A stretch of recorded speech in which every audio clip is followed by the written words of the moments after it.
I'd like to call this special meeting of the Board of Education, August 31st, 2020. Please rise for the invocation. I'd just like to say that tonight we're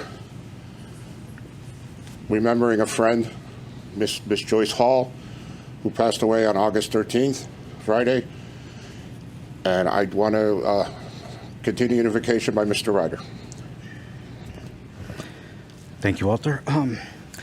So I'll be brief, but these were some thoughts that we had shared and wanted to share briefly about Joyce. There are few, if any, who could match Joyce's passion for education, and even less who could match her wits. When you think of Joyce Hall, you smile. You think about those conversations where she taught you something new, or maybe even in jest scolded you for not knowing or incorrectly stating something. Our Board of Education was better with her on it. There's a piece of our puzzle missing tonight, missing but not forgotten. Joyce Hall was a unique and loving person. We will miss her as a mentor and as a friend. She always encouraged us to be our best and to do our best. Rest easy, sweet Joyce, as you'll be guiding us from above. And finally, our parliamentarian would say, and this is for Miss Joyce Hall, who's missing her first Board of Education meeting since passing away earlier this month. But especially with so many guests in attendance tonight. Joyce would say, I'm so pleased to see so many of you here taking interest in one of our school board meetings. Welcome. And then she would remind each of you, as well as us on the board, the following. Speak tonight and always in the same manner and with the same respect, and wish your message to be received. And listen when others speak, even if their message differs from yours, with the same respect you want your message to be heard by them. Let's take a moment for Joyce.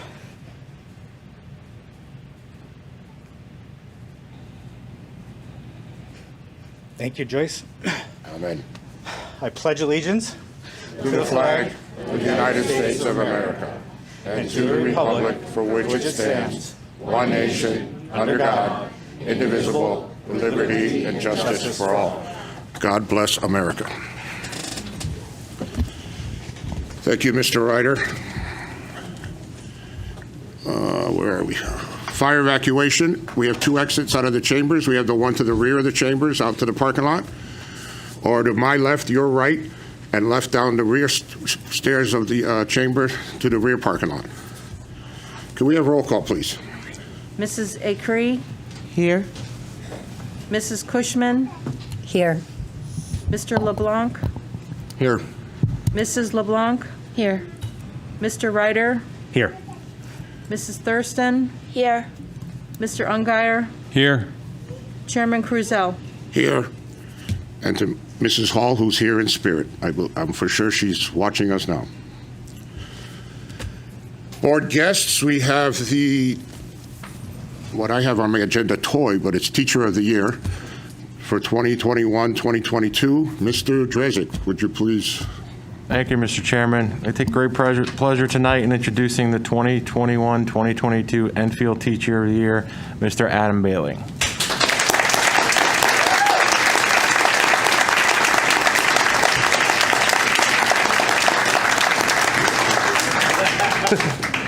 Sir, you have the floor. First off, I want to commend, I've never been in this room before. Can you just make sure the mic is on and pulled up close? Nope. First off, I want to commend the cameraman who does this camera work in here, the camera person, because I've never been in this room before, but it looks like 3 times the size on YouTube. And I look 3 times the size, too? It's still, I know it's small, but it still feels like I'm being like court-martialed at like a military tribunal right now.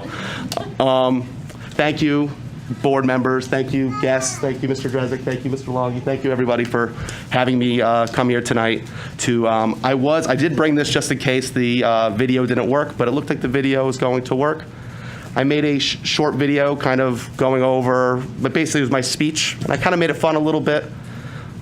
Anybody who knows me in here knows that I can memorize an insane amount of facts, right? I know like Ms. Horan, or like I've had conversations with Mr. Delaney back there, and they always know that I know like so many random facts, but I couldn't memorize the speech. So if you see me looking down during the video, just know I'm reading.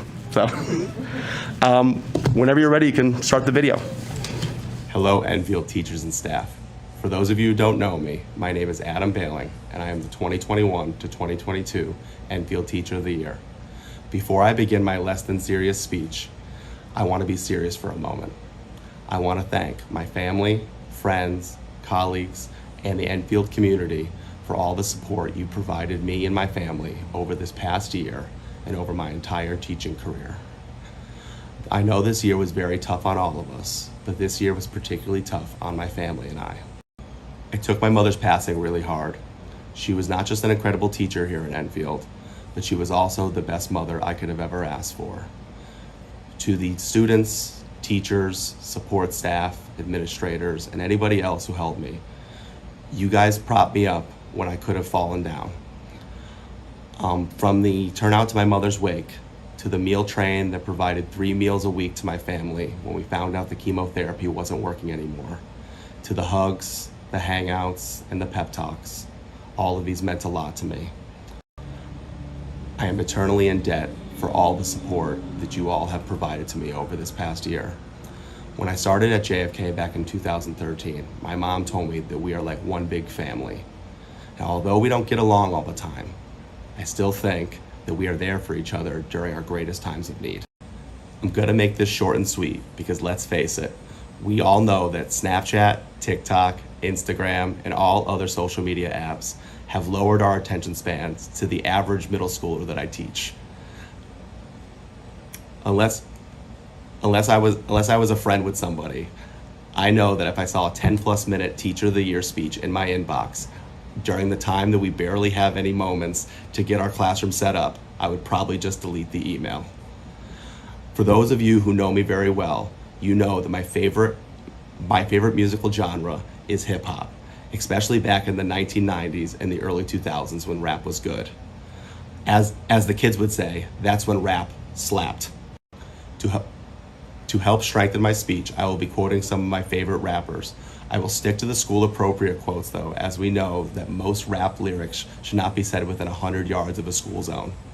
And if you hear me stutter, it's not because I'm anxious, it's because Guy Barassa is holding a camera 5 feet from my face like I'm in a police interrogation room. Also, I don't like the brown nose, but let's also be thankful that Chris Strezick got rid of the snooze fest, formerly known as convocation. Last year was one of the toughest academic and personal years for both teachers and students alike. Summer vacation could not be long enough. We honestly should be coming back after the holidays. That's how tired we all are. This pandemic is not over though, and not a single individual watching this can change that. What we can change though is the life of our students.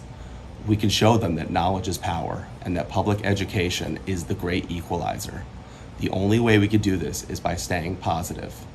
Tupac Shakur, arguably one of the greatest rappers of all time, once said, "If you're fed up, you still gotta keep your head up." While I'm more of an East Coast rapper kind of guy, his words are powerful. We need to stay strong for our students, even though we are tired. Our strength, charisma, passion, and drive will motivate our students to succeed. This year is about getting our students back into the classroom and creating a positive classroom experience. The only way we're going to do this is by having a strong, positive attitude. We all need to embrace the lyrics from Jay-Z's A Dream. Nobody is built like you. You design yourself. You have the power to change your students' lives. It is up to you whether you will stay strong and positive or succumb to weakness and negativity.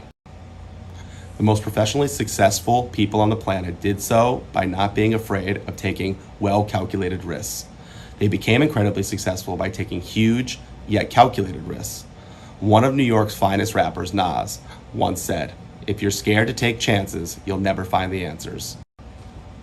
Although our staff has done our very best to keep the education afloat here in Enfield, we have some major challenges to make up for.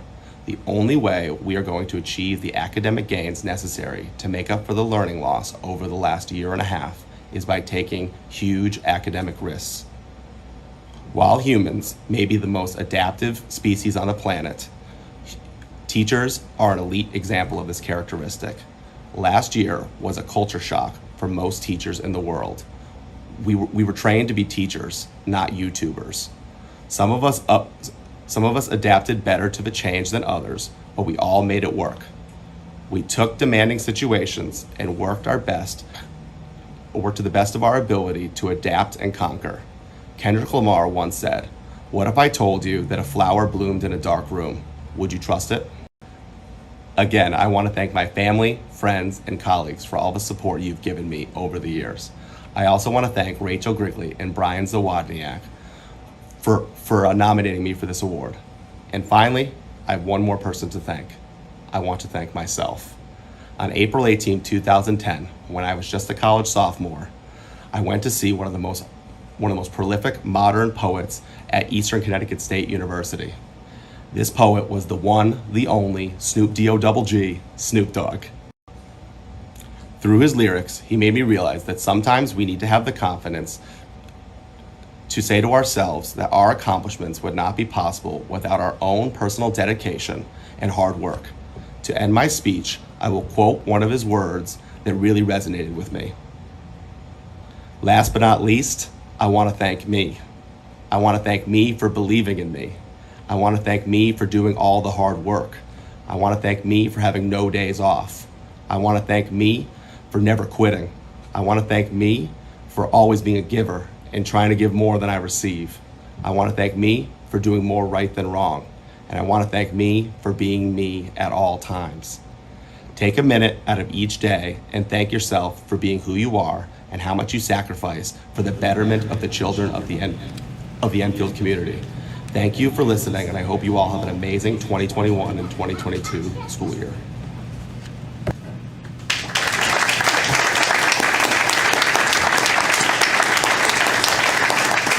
Thank you. Thank you.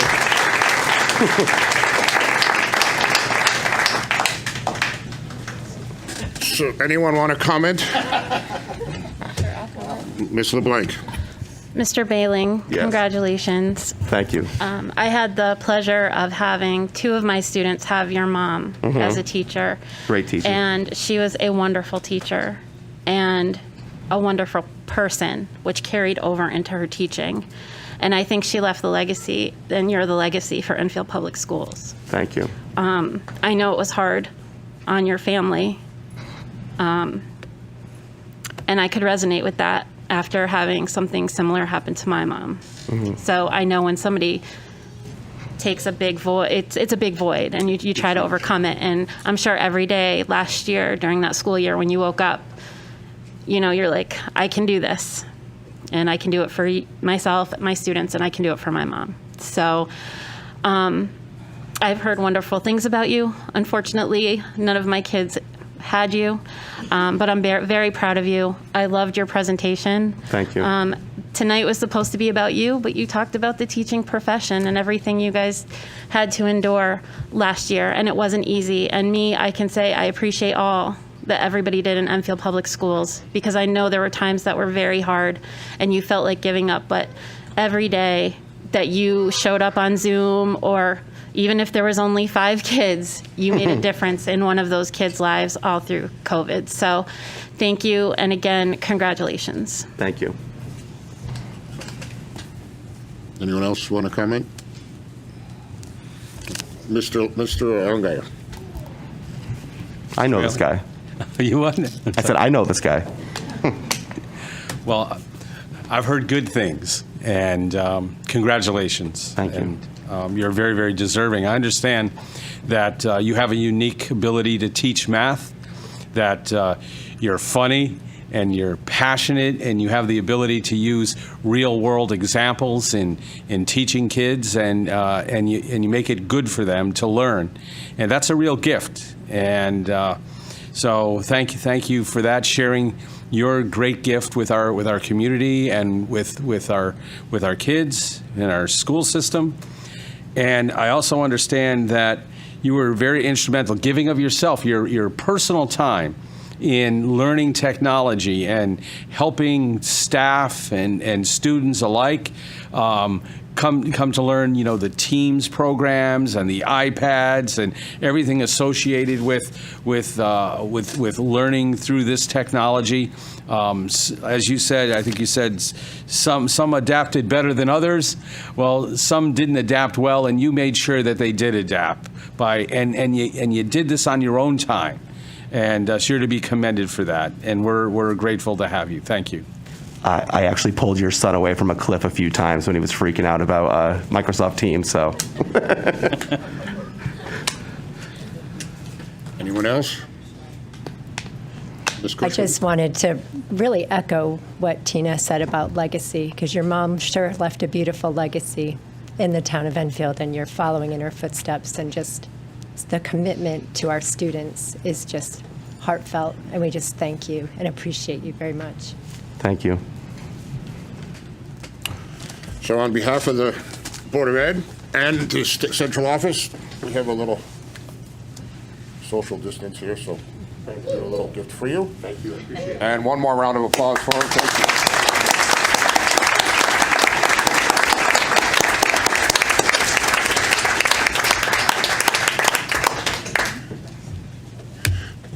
you. Number 7, Superintendent's Report. Mr. Drezek. Thank you, Mr. Chairman. Now's probably not a good time to remind Adam that that new email thing we have screwed mine up, and convocation starts at 8 tomorrow. I'm kidding. Before I deliver the report, I'd just like to echo what Mr. Ryder said about Ms. Hall. I had the pleasure of knowing Ms. Hall for the past 17 years. She was actually on the original board who hired me, so some can blame her, but she was also not afraid to remind me of that on more than one occasion, but never in a negative way.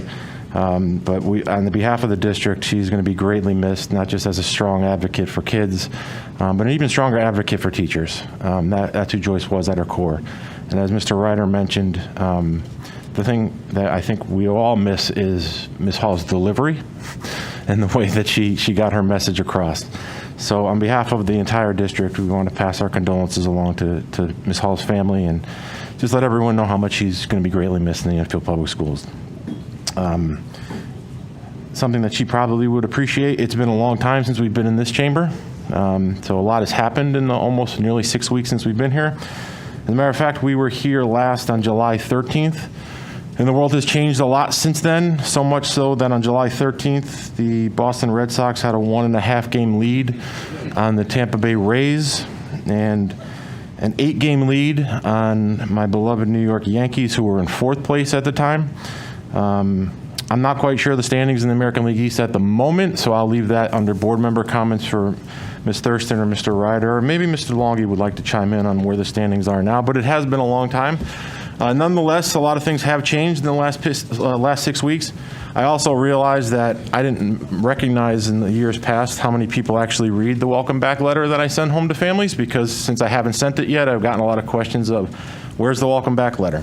There's a reason for that, and that's because information is changing almost on a daily basis. I was hopeful that through my meetings today, that I would have some more concrete things to share. I do have things to share, and I'm going to read off them relatively quickly for those not only in the audience, but for those who might be tuning in at home. And also to our staff, who is also waiting for the letter, not that they want to hear from me again, but they want to know if there are any changes from the last time I communicated with them are. Part of the delay, as I said, is we're back to the schedule of every Tuesday morning meeting with State Department of Health, State Department of Education, Hartford area groups, and actually during one of my 1 o'clock meetings today, I got an invitation for a meeting with the commissioner on Thursday to further give us guidance on what some of these new mandates are going to be. So I don't have all of the answers, but I'm going with what I have at the moment. And we're going to start off with good news. Good news, and Dr. Barrows is in the audience. He let us know on our way down here today that JFK did receive a certificate of occupancy, so we will be back in the building tomorrow. And another big good news is I want to welcome back, I try to do this in an email form, but because I didn't have anything to share with them, I'm going to do it this way. I want to welcome all our teachers back tomorrow. Our teachers return for our professional development for tomorrow and for Wednesday. Tomorrow's Wednesday, sorry. been a long week for Wednesday and Thursday of this week to engage in their professional development activities. Everyone gets a long weekend that's much deserved. And then I'm pleased to announce that on Tuesday the 7th, our over 5,000 kids will be returning to the Enfield Public Schools. What I'm going to share with you and what schools will look like, I just ask everyone who's watching or in the audience to understand what my priority is and in turn what the district's priority is. Everything that we're doing is for one purpose only, is to get our kids in school 5 days a week and to keep our kids in school 5 days a week. That's it. It's not that we don't care about other things, but over the last year and a half, our kids have been through so much that it's incumbent upon us to do whatever we can to give these kids the opportunity to get back in their buildings every day and try to get their lives back. So everything that our administrative team and our teachers, because I see them coming in and out of the buildings over the summer, everything that we've done over the summer to prepare for our kids to return next Tuesday has been with that in mind. Some things people are going to like, some things other people aren't going to like. But I just want everybody to remain focused on what our priority is, and that's opening our buildings 5 days a week and allowing our kids not just the opportunities academically, as Adam mentioned in his video, and that's the first time I'd seen it, so I'm not stealing his line, but also to increase or get back to a little sense of normalcy when it comes to extracurricular activities as well. So one of the things that I did mention to parents the last time I communicated, and I'll reiterate this again when I do send the letter out, hopefully my intention was to send it tomorrow, but now with the meeting on Thursday, I may hold off. But by the end of the week, I'll have something formal out.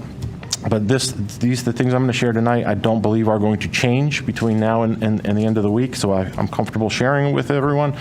As I said in the letter, we are under an executive order from the governor when it comes to what we're wearing on some of us are wearing on our faces.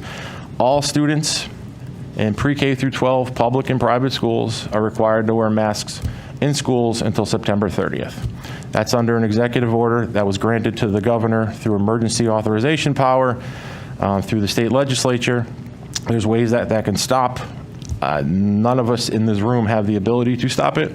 The governor can rescind it, which I've heard him say publicly on more than one occasion he has no intention on doing. Or the legislature, what happens after September 30th, to be quite honest, I have no idea.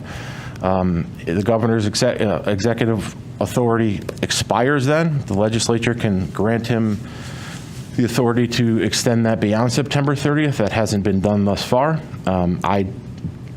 I'm not familiar with how the inner workings of the legislature work, so I can't tell you if that's a real possibility or not. What I can tell you is, and I've shared this with the board, and I want to share this publicly with the folks who are in the audience and who are watching at home, is that we've also received opinions from board counsel. We've received opinions from the State Department of Education as to what we have to do with regards to the mandate. And essentially what the mandate is, although it's not a law because it's under an executive order, defying it willfully or knowingly would essentially be breaking a law. So we are going to, while the executive order is in place, our students and our staff members and anyone that walks into an Enfield Public Schools building will be required to wear a face covering until September 30th. When I know more about the beyond September 30th, I'll communicate that out to families as quickly as I can. But we are returning to school 5 days a week. All of our extracurricular activities will also be returning, in addition with our academic programs. Unfortunately for our kids, and I think most of us were hopeful as we sat in this room in June, and we were reminiscing in July about what a great graduation ceremony we had outdoors in person and people weren't wearing masks, was that we were past all this. And unfortunately, I got news today that Enfield is now considered a red zone community. The town manager confirmed that with me this morning, as well with the health department. So I don't think we're out of the woods yet when it comes to the transmission. However, some of the mitigation strategies that the state has imposed on us during the last school year has been altered briefly. The school buildings will probably, as much as we were hoping they would look like September 2019, they're probably going to look more like June 2021. That said, our buildings will be permitted to be back at full capacity again. We will not be in a hybrid format. We will not be cohorting. Our students will be required to be 3 feet apart in the classrooms when they're seated at their desks. Now, that's not an absolute requirement. There's also an understanding at being at full capacity that there will be times that students will be closer than 3 feet apart. As an example, I shared with the administrative staff today. A science lab, kids are going to be closer to each other when they're working.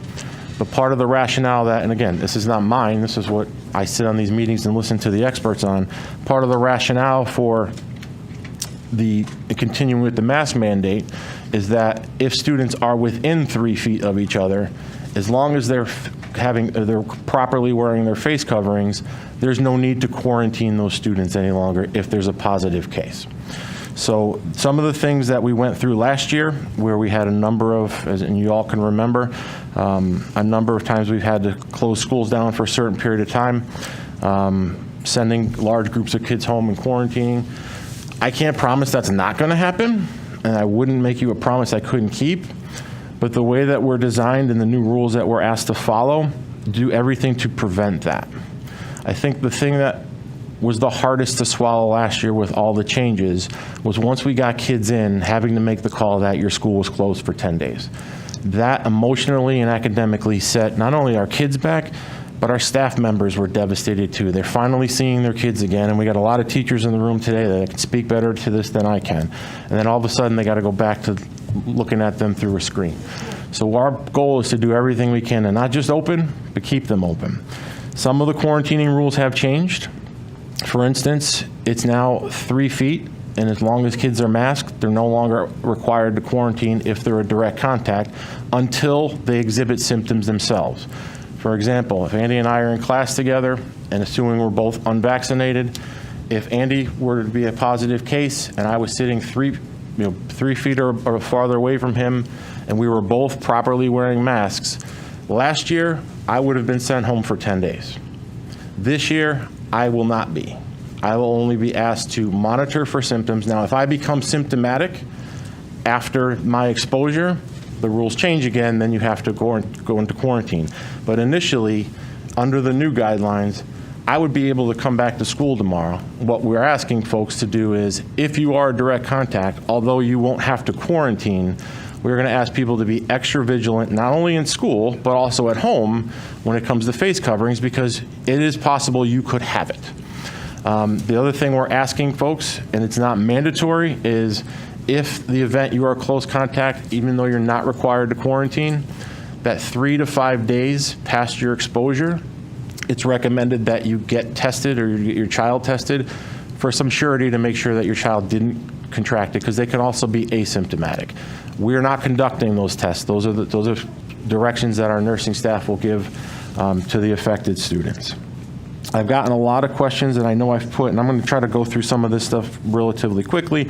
I've gotten a lot of questions since the last letter I sent out about our testing program, and I apologize if there was some confusion. And I put in the letter that we're responsible for the parental consent forms. That's because there's no opting out of the program, because you have to opt in first.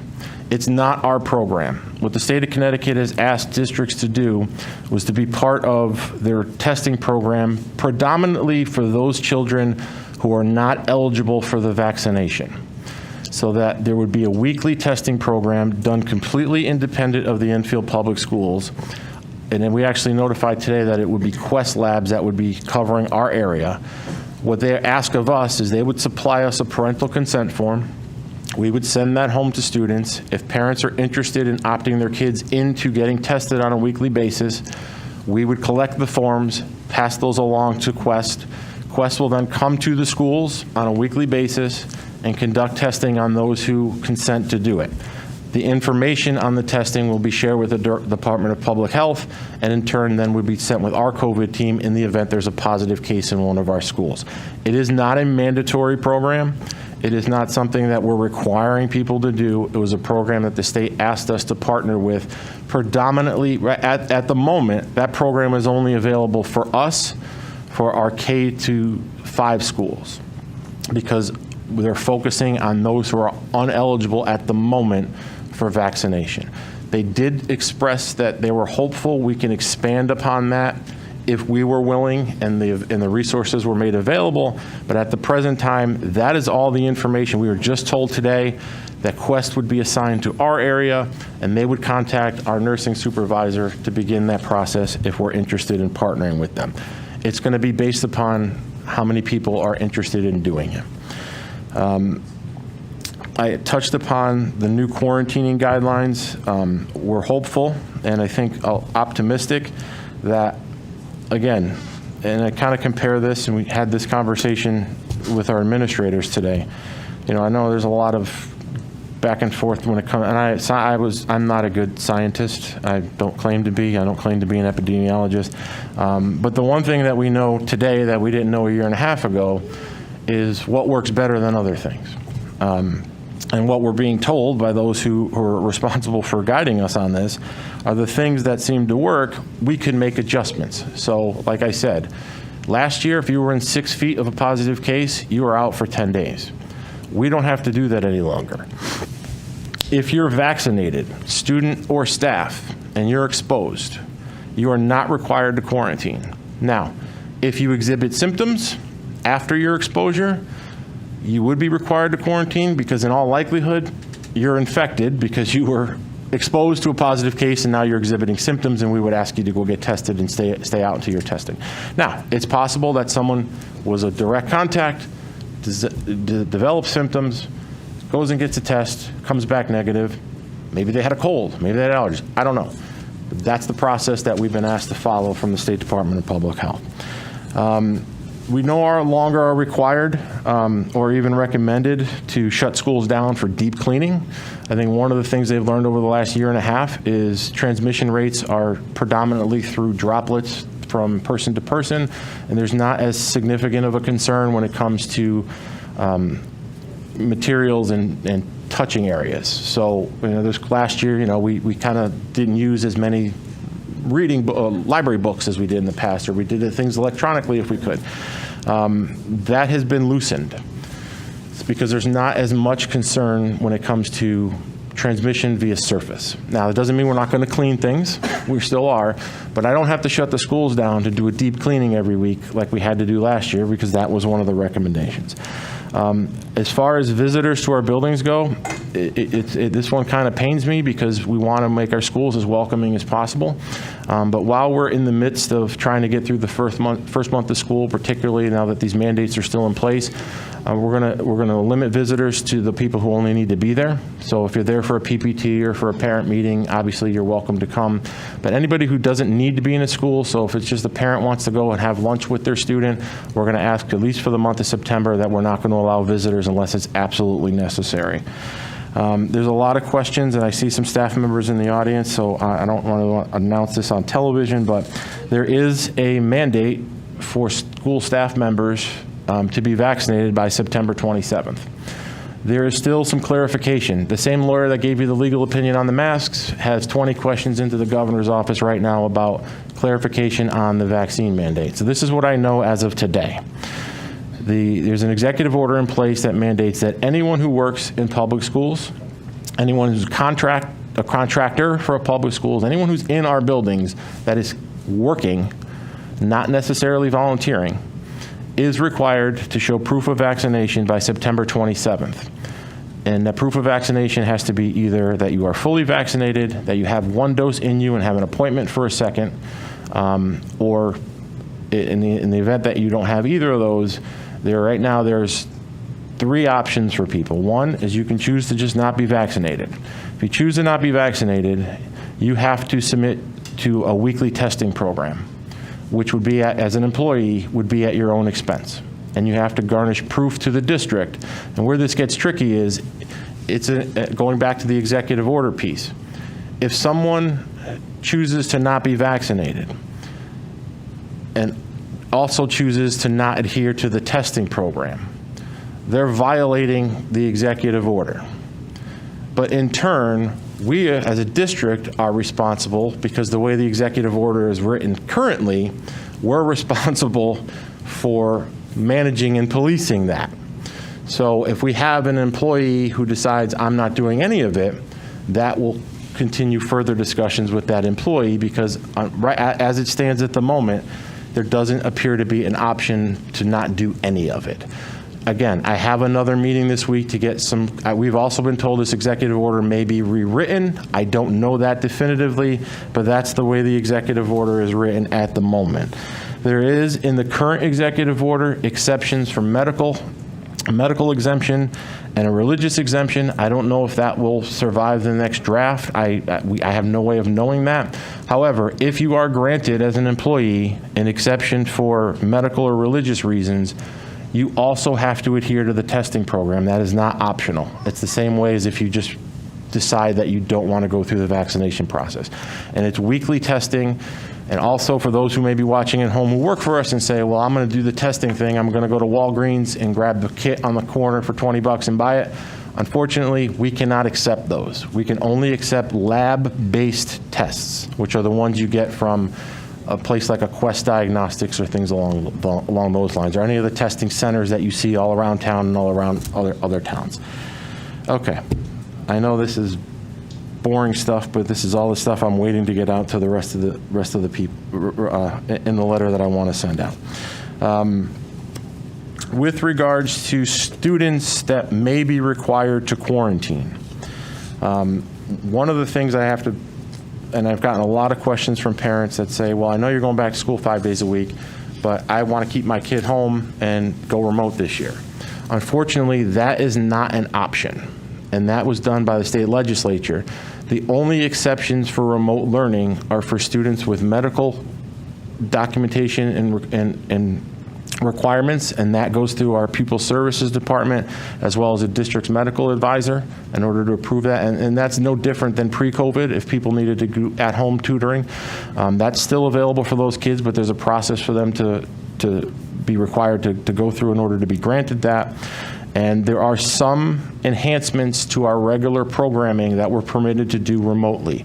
For instance, if Enfield High School doesn't run a particular AP course, this is just a hypothetical, but another high school does, we're allowed to partner with another high school and allow our students to enroll in that course that otherwise wouldn't be offered here, and that student can participate remotely. But the days of me just calling school and saying, you know what, we're going full remote for the first couple of weeks till this gets safe, I don't have the authority to do that anymore, unless it's an absolute emergency, like in the event there's a widespread transmission case and the health department says you got to shut down or something along those lines. But just giving people the option to working remotely is no longer something that's available to me. While I'm on that subject, this won't be popular with some parents, and I understand, but one of the questions that I've gotten is, well, what if my son or daughter gets put in quarantine? Can't they just log into their class? And the short answer to that is no. Because, and I'm going to use the comparison to what would you have done in 2019 if your son or daughter had mono? The school is going to provide the resources and the work for your child. The teachers will always make themselves available to get your son or daughter through that period of time when they're home. But as far as logging in, we can't have it both ways. If I can't offer remote for people who have opted to homeschool their kids, I can't offer it for people who are in quarantine, because there's no way of saying, well, this kid's in quarantine, or this kid just didn't feel well today, so he or she will log on. It's got to be, unfortunately, there's got to be a line in the sand somewhere, and that's where the line in the sand was drawn. However, the process will be better than if your child had mono in 2019. Because of the technology we've been fortunate through this mess to get, teachers are now able to post assignments online. Students have ways of communicating with their teachers better. They all don't know this yet, so I'm going to stop right there, but information will be coming out. It's not going to be as hard as you think it's going to be. The other reason is, and this is something that has stuck with me since we started this process, and there's a couple of teachers, obviously our best are in the front row. These guys went through hell last year. I don't know what it's like for you, but if you've ever had to teach the 3 kids on a screen and 6 kids in front of you, could you imagine what it's going to be like for them to teach the 2 kids on a screen and 18 in front of them and still try to catch up for them? They can't do it anymore. All of you, I'm sure, have noticed that there's staffing shortages throughout the country in every industry. We're not exempt from that. We had a huge amount of turnover this year as a result of what we've experienced over the last 2 years. We can't afford to lose any more of our best people because the challenges that this job has brought to them. So again, sticking with our goal of keeping we know, after 2 years, there's one thing we know. The best thing for our kids is to be in class in front of their teacher every day. That's it. The best resource I can give that kid is putting them in front of one of them. So we're going to do everything we can to promote that. I know I'm touching on a lot of things, and I promise I will wrap this up soon, and I will also consolidate this into something you can read once I have confirmation on a couple of other things. But the one thing I did want to say publicly, I want to ask for everyone's patience next Tuesday. Not just because it's the first day of school and it's coming back to after a year of not being in school full time. I want to particularly ask for parents' patience when it comes to transportation. We treat your kids like they're our own. We do everything we can to keep your kids safe. But our bus company is not exempt from staffing shortages either. As a matter of fact, I was contacted by a news outlet today. They were running a story on bus driver shortages. It's real. The people of Smith Bus have moved mountains to make sure that we're going to be able to have a safe and effective way of getting our kids. Now, I'm telling you all this with the idea that they're going to pull it off flawlessly on Tuesday. But in the event they don't, please don't call Smith Bus saying, why is my kid's bus 5 minutes late? We're well aware that things might be a little slower on the first few days of school because of the circumstances that we're dealing with strictly on staffing. We're putting in extra resources everywhere we can, and Smith Bus, like I said, has done unbelievable work to try to make sure that, and they keep telling me, we'll do it, we'll be fine. And they've never lied to me in 17 years. But I want to give them a little bit of cover, and I don't want everybody calling Jesse at Smith Bus on Tuesday morning saying, "Why my bus was supposed to be here at 3:07, it's not here yet." It'll be there. We know where the kids are. We also work very closely with the police department. Everybody's on high alert. We want to get our kids in and get our kids home safely, and we intend on doing that. But I just ask for everyone's patience on that. And the last thing I will mention is this. This has been very clear from the state of Connecticut. I mentioned earlier that remote learning is no longer an option. That also includes snow days. So last year when we called a remote snow day, that is no longer an option from us. It has been very crystal clear from us from the state, in addition to everything I just spent the last 20 minutes telling you, that the expectations from the state of Connecticut is that our kids will be in school in person 180 days this school year. That's what the law says. The law was rescinded last year as an exception because of the times we're in. There is no intention to waive the 180-day rule next year, from what I've been told thus far. So, unfortunately, for those people who like the idea of a remote snow day and not have to make the day up, it was good while we had it, but unfortunately, you're getting your sledding days back and you're getting your days of hot chocolate and not having to turn on Teams if the weather's bad, which for me means I can't make the call at 5 o'clock the night before. I got to wait till 4 in the morning to make the snow calls again. So there was a lot there. I apologize I went longer than I intended, but I wanted to make sure I got as much out as I possibly could. But that will conclude the superintendent's report. Thank you, Mr. Drezig. We're going to move to number 8, audiences. But before we start, I just want to read this. During this period, any resident or taxpayer of the town of Enfield, employee of the board, or citizen with interest in our school systems may address the board on any issues concerning the school.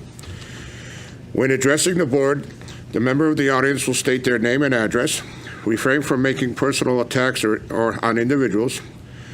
Since the board is meetings are held to conduct board's business in public and are not meetings with the public, the chair acting on behalf of the board has the right to limit the overall length of time, which is 3 minutes, devoted to audience participation and/or time individuals may spend addressing the board. So with that said, do we have a list? Yes, we do. Ryan Moore. And just restate your name and address for the record, and I'll start the timer. 3 minutes. I did say that, 3 minutes. Ryan Moore, 10 Ryfield Drive. My condolences to the Hall family. Proverbs 1:7, the fear of the Lord is the beginning of knowledge, but fools despise wisdom and instruction. The fear of the Lord. We live in a postmodern, post-truth society. Men fear their fellow man. They do not fear the God that created them. So they fear being ostracized. They fear losing their jobs. They fear standing out against the consensus. As we've descended into a tyranny of fear, they fear the consequences of not following orders, while refusing to acknowledge the consequences of following unjust orders. Fear is a new virtue for many, but this is cowardice. There are many interests being protected by these mask mandates. Big pharma, teachers' unions, government leaders, political interests, school boards. But I don't see the children's interests. I don't see their well-being, emotionally, spiritually, physically. I don't see that being protected. We're not protecting their educational interests. Does anyone think they're receiving a better education wearing these masks all day? Anyone? Some stats to consider. 454 children under 18 in the U.S. have died with COVID in almost 2 years. 454. In 2017, 643 child deaths from the flu. In 2018, 477. Tell me again slowly so I can understand how we are protecting children. Did we fail to protect our children all those other years? Current evidence shows that masks are not effective. We could talk about studies, the Danish study, the only RCT gold standard mask study done on COVID, showing masks don't work. We could talk about micron-sized particles going through cloth and surgical masks like sand through a chain link fence. We could talk about how the recent study showed that N95 respirators are the only ones that are effective in filtering particles, but still only at 50%. None of it would matter, though. We could sit and review scientific literature for days, and it wouldn't matter, because this isn't about science, this is about fear. What are we teaching our children? Not to stand up, to conform? Solzhenitsyn, upon his ouster from the Soviet Union, warned us to live not by lies. We will have to sacrifice. The question you have to ask, and I have to ask, that we all have to ask, is what do we have to sacrifice to be silent in the face of lies? To be silent for these children? Suicides skyrocketed. Anxiety, depression, stress. What are we doing? Many parents are teaching their children the new virtue of fear, and that's their right. But no one has the right to force their fears onto my children. I have to cut you right there, sir. Thank you. Matthew 18, if anyone causes one of these little ones to stumble, it would be better for them to have a large millstone hung around their neck and be drowned in the depths of the sea. History is watching, and our children are watching us. Thank you.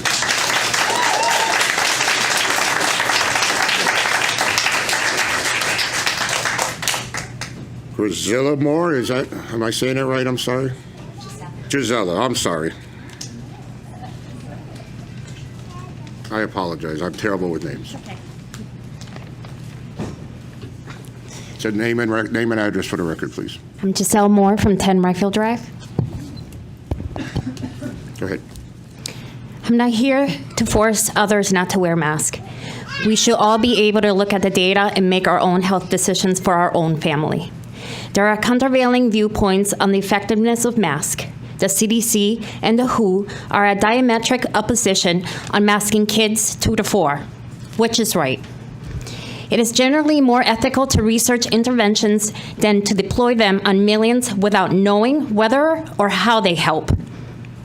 The failure to answer these questions is one of the greatest failures of this pandemic. Masking has become a political symbol tied to tribe for many. The moment Orange Man Bad didn't wear one of his, the moment everyone became sure they perfectly worked. Years from now, our society will look as primitive and ignorant as those who endured plagues in the Middle Ages. The only difference is we could have done better. As of yesterday, per the CT, Department of Health, 1 death in the entire state of children under the age of 10, 1 death. 4 deaths in the state for children under 20. Every one of those deaths is mourned. Every one of those lives were a gift from God. We do not honor them by putting this burden on our children. There are numerous studies showing that we now to be true naturally, that children learn important social skills from facial cues, that close social interaction in school settings are some of the most important opportunities. There are not enough studies yet on the damage of prolonged masking on our youth. We are experimenting in our children, and the results are not going to be good. Prolonged mask wearing for children has definite adverse consequences on their development, and I know that as a mother. I do not need a study to tell me how to protect my children, and I do not need this board or any government entity to tell me how to either. Masks increase anxiety and stress and reduce children's ability to build social bonds. It is not remotely the case that there is no trade-off being made when we do this to our children. Lab analysis of masks worn by children have shown dozens of dangerous diseases causing pathogens and bacteria. I don't know where we go from here and how we will rebuild trust in this community if you will not stand for us as a parent and our ability to protect them. An Illinois school district justified the governor's order mandating masks, saying they will not make decisions based off of fear, but on science, and they were put on probation. That is courage. You can have that courage to stand on the principles that parents should decide. We will no longer give in to fear. Take a stand and help us fight back. Good. Thank you.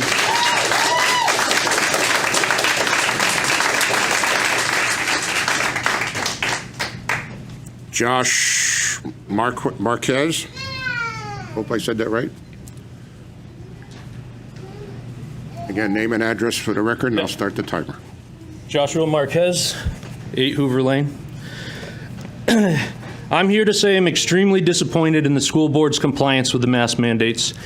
Every day we turn on our televisions, check social media, and see governors, mayors, and school boards fighting against these nonsensical mask mandates that do more harm to our kids than good. Here we are getting ready to start a new school year, and out go the letters saying you are going to mask the children once again. We know the children are not at risk. They are not the ones spreading COVID. We also know the new Delta variant is a less lethal strain of COVID. We also know the masks don't work. To willfully ignore the science and mask our kids is nothing short of child abuse. The very masks we are asked to put on our children say right on the box, not intended for prevention and transmission of COVID-19. So why are we going along with a ridiculous mandate? Is it power? Is it control? Is it solely political? Or are you all too afraid to stand with the parents for what's right and oppose the lunacy? You say that it's a mandate and you have no control, yet it is you who are the ones who are going to enforce it. It is alarming to know our school board does not have the best interests of our children. Every teacher and faculty member has had the option to vaccinate.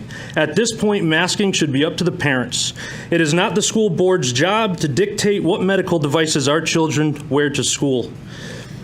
The parents here today, along with myself, are asking you to fight for our children. Fight against these tyrannical mandates like the brave men and women across the country. Fight to end the nonsense and put an end to the child abuse that you will one day have to answer for. Thank you.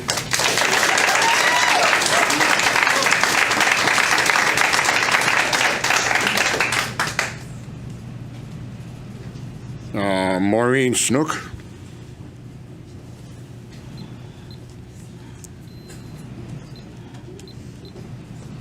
Name and address for the record. Maureen Snook, 33 Buchanan. Hi, I'm here because I have two children, ages 5 and 6, that attend Enfield Public Schools. I'm not here to judge anybody who wants to wear a mask. You want to wear a mask, wear a mask. You want to wear two, wear two. You want to get vaccinated, get vaccinated. They're emergency use purposes, and if you feel better doing that, absolutely go for it. What I do have an issue with is forcing my child to have to wear one. I keep hearing everybody say, trust the science, but everything that's being spoken of is actually an opinion. It's an opinion of a journalist who is being forced to say these things or else they're going to lose their job. It's an opinion of a doctor who is getting financial kickbacks from the government to say whatever their propaganda is. You want me to trust the science? Then maybe I should trust the CDC guidelines that states if two people are wearing a surgical mask, they're only protected up to an hour. If they're wearing cloth, it drops down to 27 minutes. I hope part of the $110 million funding that we're getting in the state of Connecticut provides PPE every half an hour for every children that's in the school system.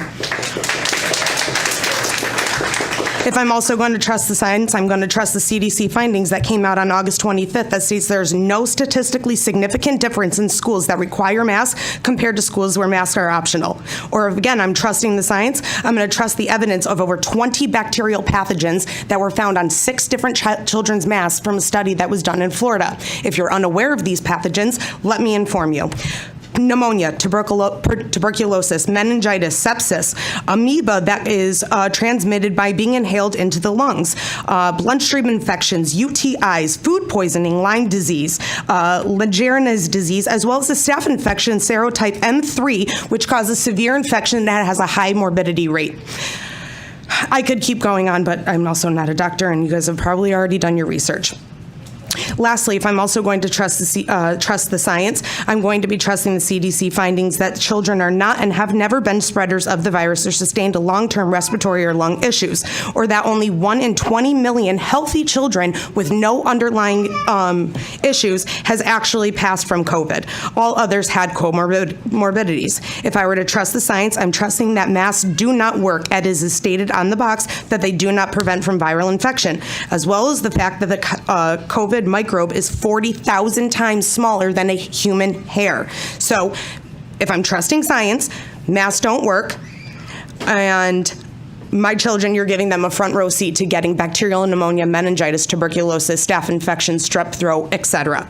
So please, if you're sitting up there saying that these policies are in place to protect our children, then please step down from your seat and allow someone who is willing to actually stand up and fight to protect our children, their rights, their mental and physical health, as well as their freedoms. Never in my life did I think I would have to sit here and co-parent with the government, but here we are.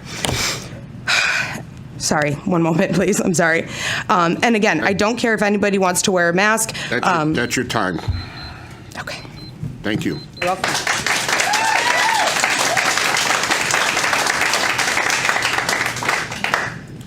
Amanda Marquez.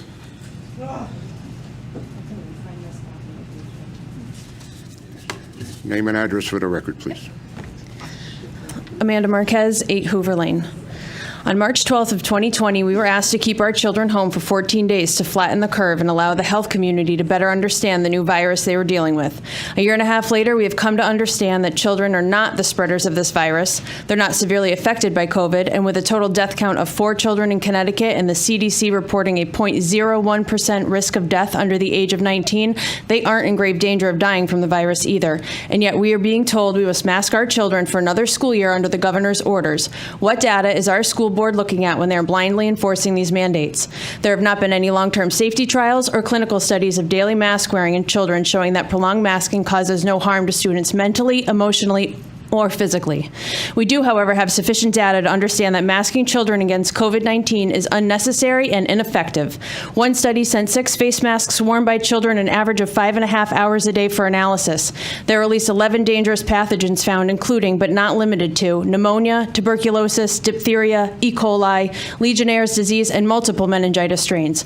In addition, pathogens that can cause fever, ulcers, acne, yeast infections, strep throat, and periodontal disease were also present.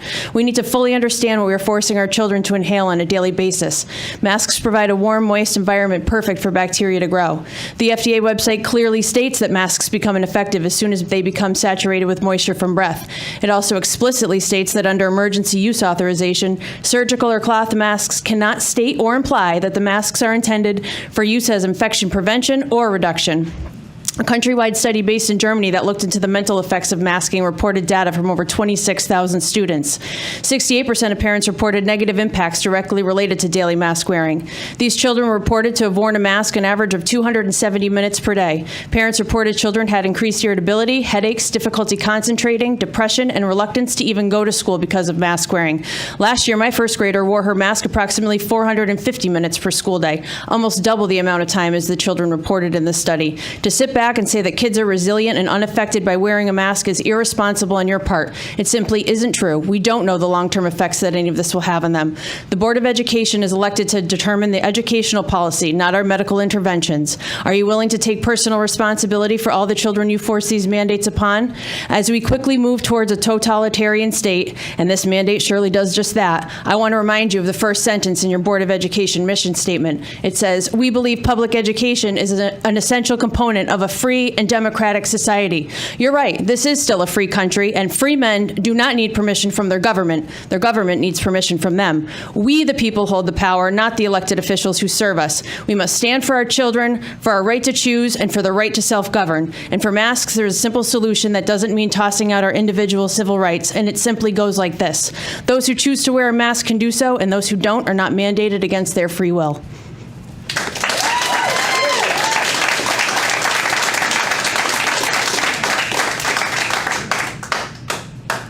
Sherry Jackson.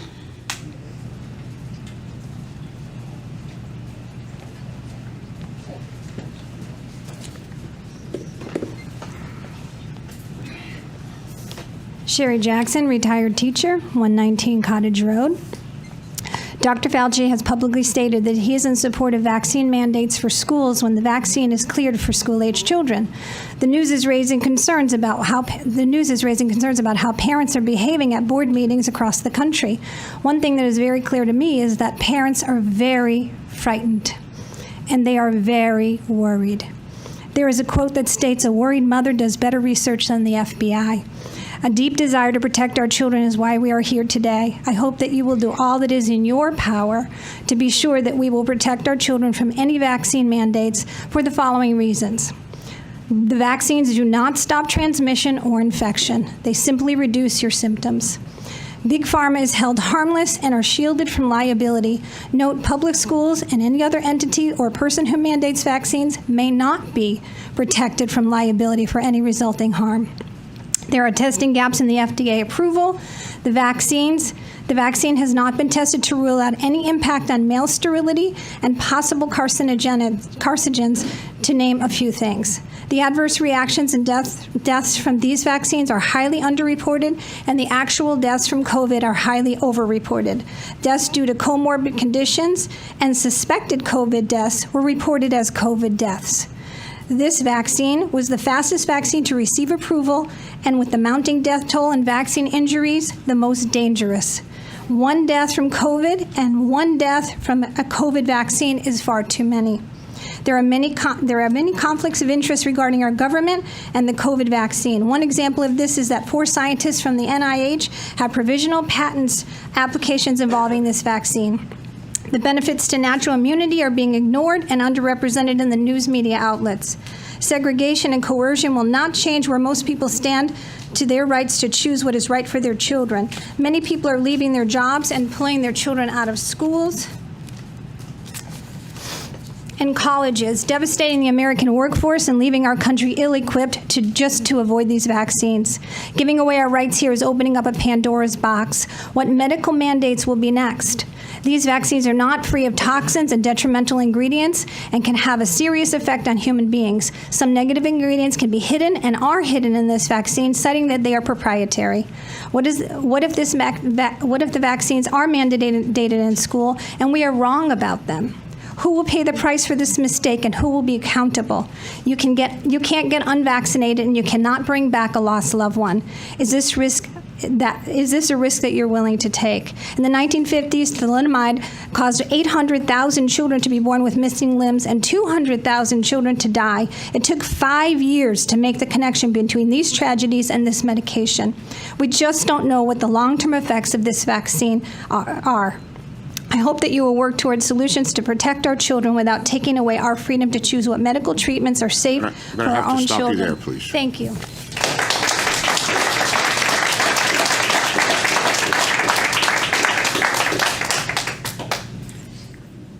Kim Manigan.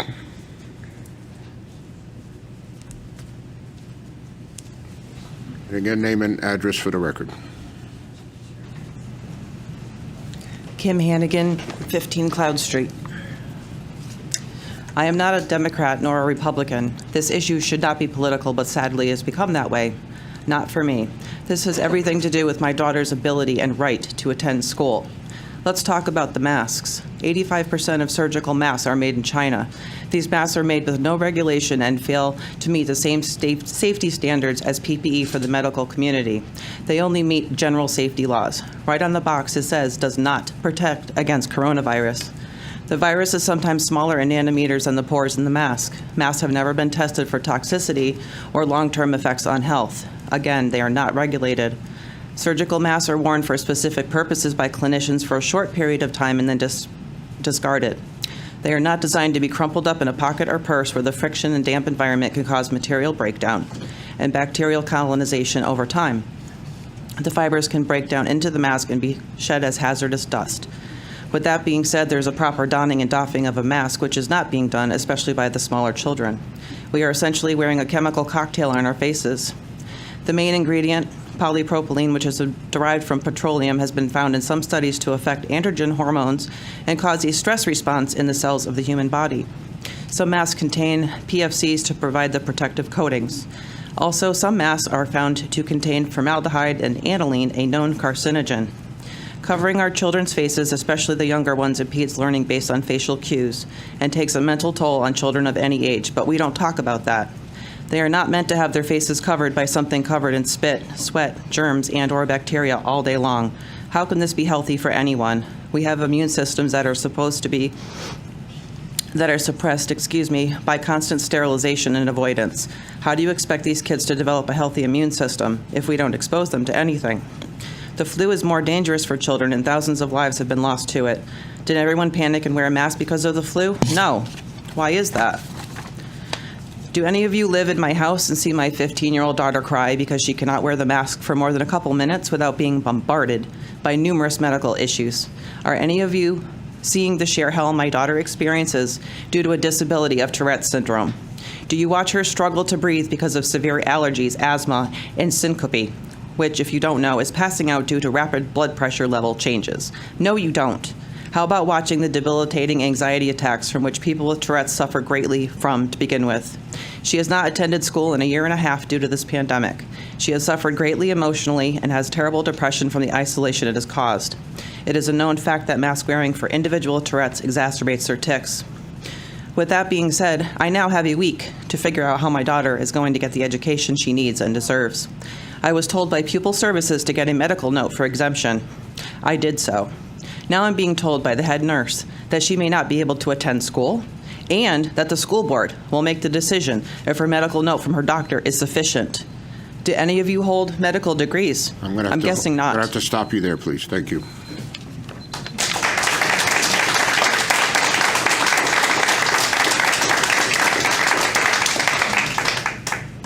Matt Despard.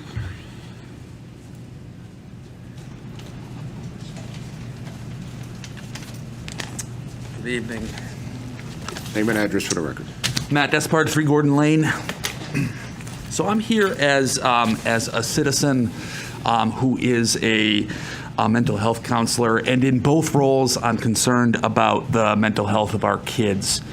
When this pandemic hit, it just totally turned their worlds upside down.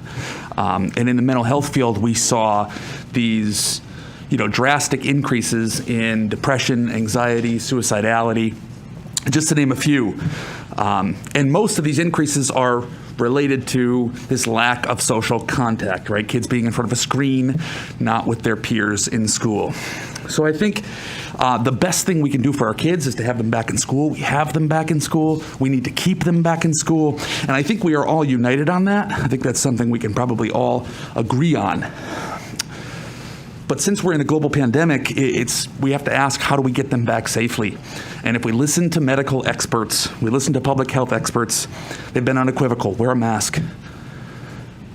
So I'm afraid that if we ignore the experts and we send kids back maskless, the school's not going to stay open very long. And you're going to have kids in front of a screen again, anxious, depressed, unwell. And so I hope we make the right choice to continue to do that. And thank you for your time, and thank you for all that you do. Thank you.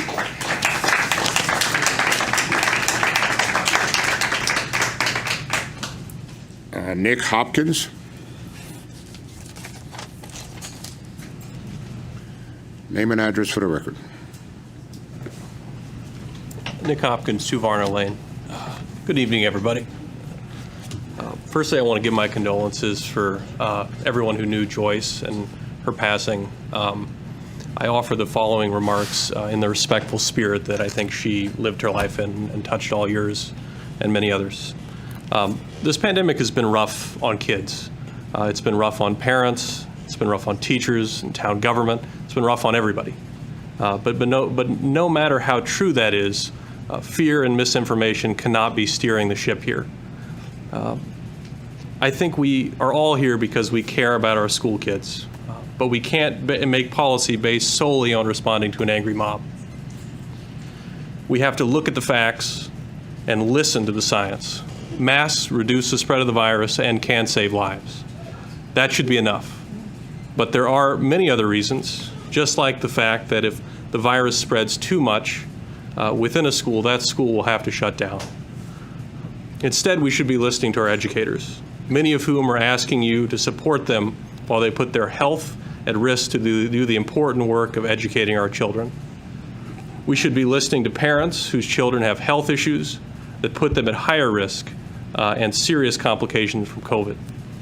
Everyone has an opinion and a right to be heard, but not every opinion is informed. We can't abandon science. We cannot throw our hands up in the air and abandon our children and our school teachers. Thank you. Thank you.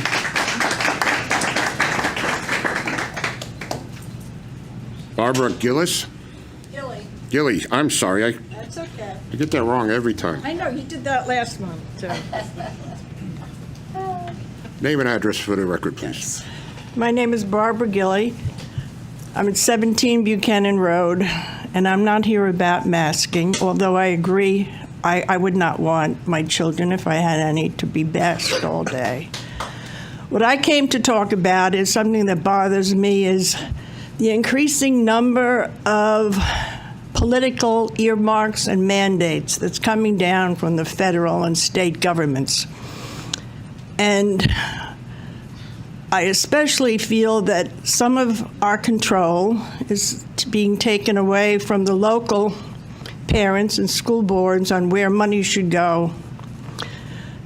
I read that the average school child has lost 4 to 6 months of learning. But what about the child that was behind before COVID? We need more teachers, more tutors. We need smaller classes or special classes to help those children to learn to read, to try to catch up.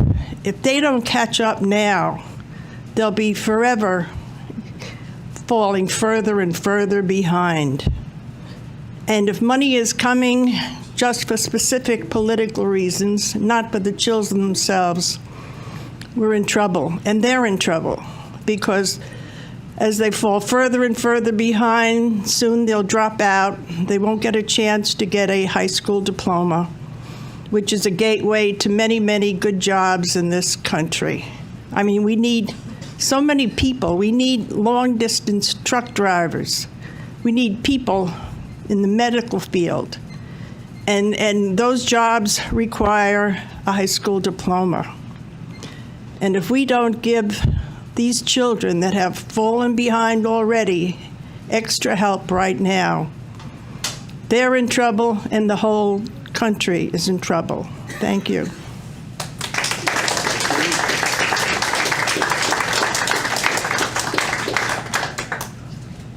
Matthew Schmidt.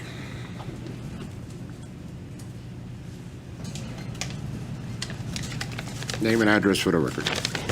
Matthew Schmidt, 55 North Main. Good evening, Board of Education members. I'm here to speak out against the mask mandate. Now, I could sit here and provide you with data about how children are not the drivers of the pandemic, or articles about schools that have operated successfully without masking their students, or charts showing that the feared Delta variant will subside in another month no matter the mitigation efforts. And I could present evidence of all the developmental, social, and emotional harm that masks can cause. I could do all these things, but if at this point you don't see how the risk of masking students far outweighs the benefits, then I doubt my few minutes here will change your mind.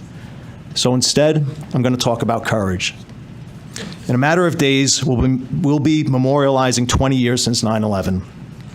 On that day, the courage of a few passengers on Flight 93 saved countless innocent lives on the ground when they stormed the cockpit to take back the plane from the hijackers, knowing full well that they probably would not succeed. Though this is an extraordinary example of the courage that humans possess, courage doesn't always have to present itself in such dramatic fashion. There are small, everyday examples that go largely unnoticed. The child who stands up to the bully, the whistleblower who exposes corporate or government malfeasance, or the victim of domestic violence who finally leaves their abuser. All such people exhibit the courage to act for what is right despite overwhelming odds. The parents who are here tonight opposing the mask mandate are a prime example of this courage. They have been told there is nothing that can be done, that the decision has been made, that they should just shut up and comply. Yet here they are. They haven't given up.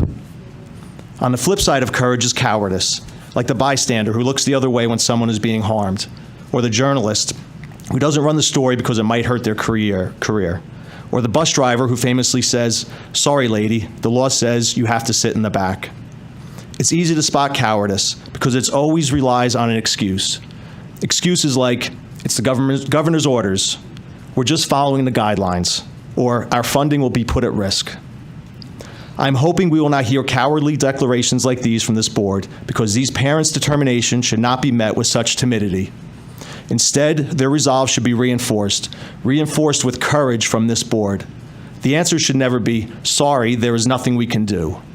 Those are words of impotence that are beneath the dignity of a democratically elected body. There is always something you can do. I'm an optimist. I believe that there are enough people in this world who will stand up for what is right. I am hopeful that this board recognizes the harm of masking children and that instead of shrinking from the moment, the board will unite with these parents to oppose school mask mandates. So I implore you, be emboldened by these parents. Let them know you are ready to stand with them and act for what is right, despite the overwhelming odds.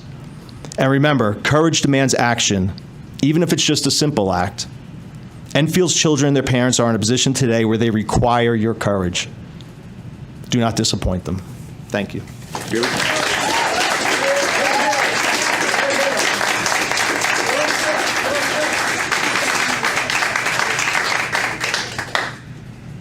Ryan Schultz, I believe. Sorry.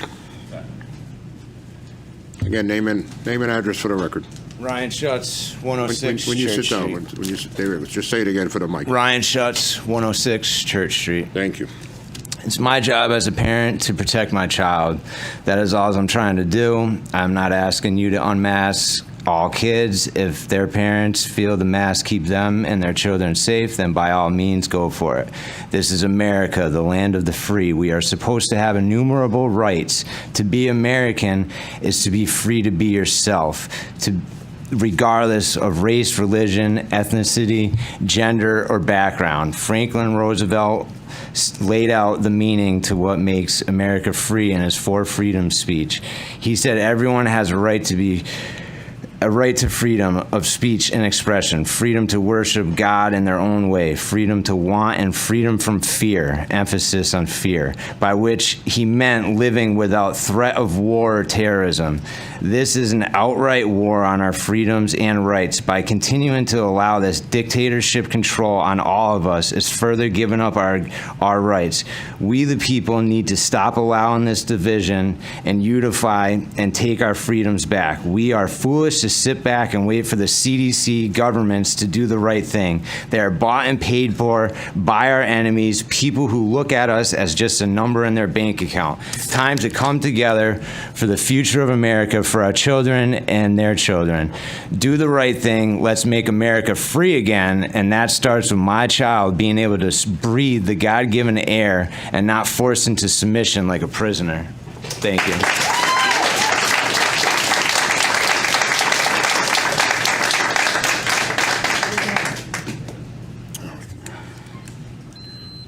Come on. Lori Ungeier, I believe it is.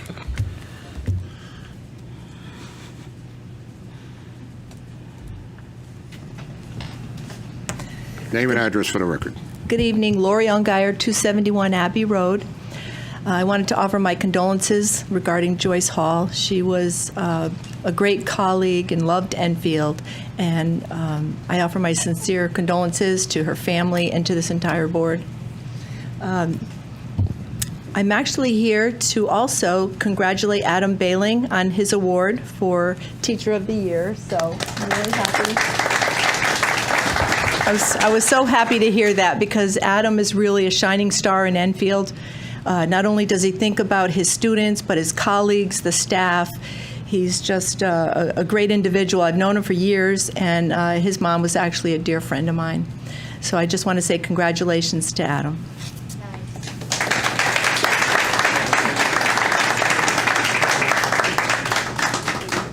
Thank you. Any other audience? Please.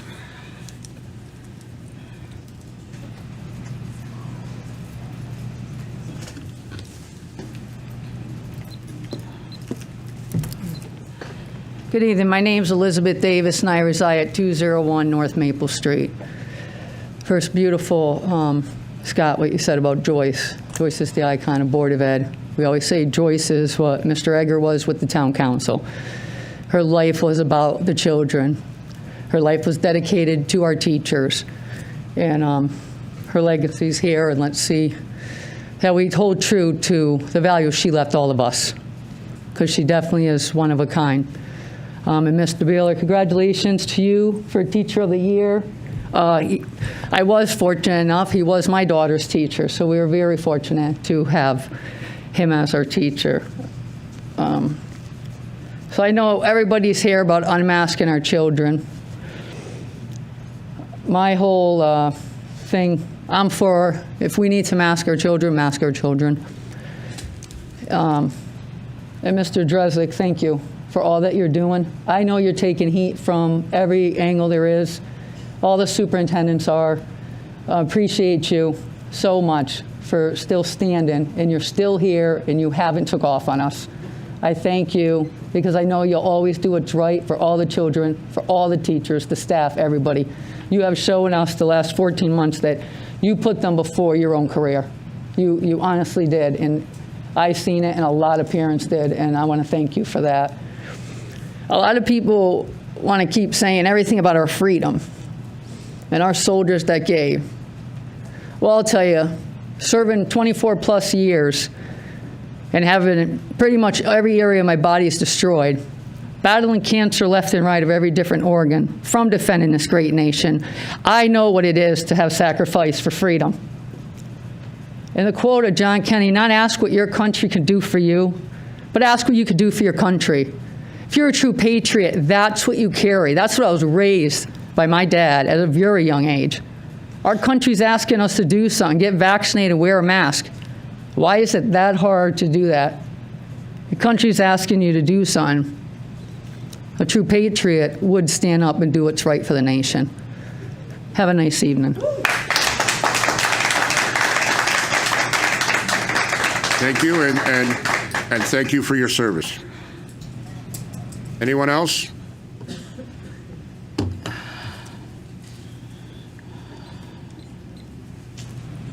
Name and address for the record, please.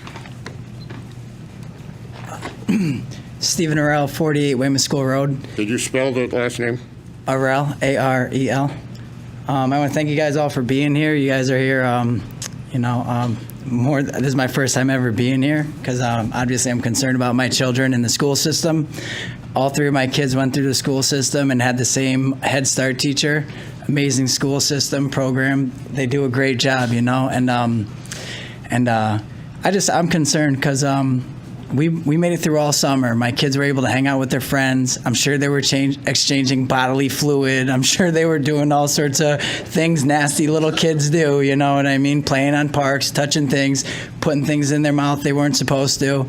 I mean, I went to a concert the other week, almost 90,000 people, but it wasn't considered a super spreader after that. There's no big numbers coming through saying that all these cases now are coming out of nowhere, My mother worked at Home Depot, and it's a business, so like they had known cases, but they weren't going to tell people because otherwise people weren't going to be able to shop there, or they would have wanted them to shut down. So they kept it to themselves.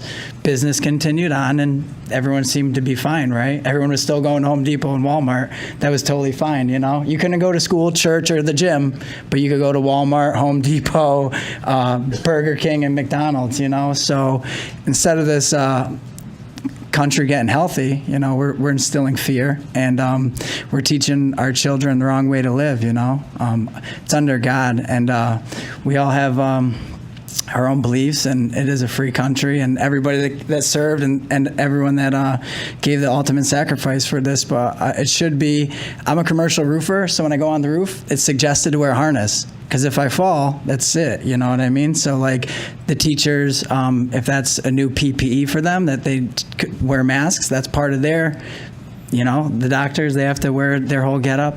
I didn't write anything down because I wasn't planning on speaking, but, you know, like if the teachers have to wear masks, and so be it. That's their job. But our children are just trying to go for education. You know, they're just trying to learn. They're just trying to be kids. And so I think to force them to do something, the teachers have the option to quit their job. You know, our kids just can't quit school. You know, they have to go. They said you have to get an education. I dropped out of school. I own a successful construction company. I'm not saying I'm going to push my kids towards that, but I think my 13-year-old isn't going to be going like on to higher learning, you know, but I know people that do really well and that didn't get a 12th grade education, but that's the minimum we want our kids to have, you know, and that's the minimum I want my child to have. And but in order to force them to go to school and wear masks for that long, it's not healthy. I don't know any sort of information. Thanks all these people that did the homework, but I'm just a guy that's concerned for my kids. But I just want to thank you guys for all being up here, and thank you for your service. Thanks. Thank you.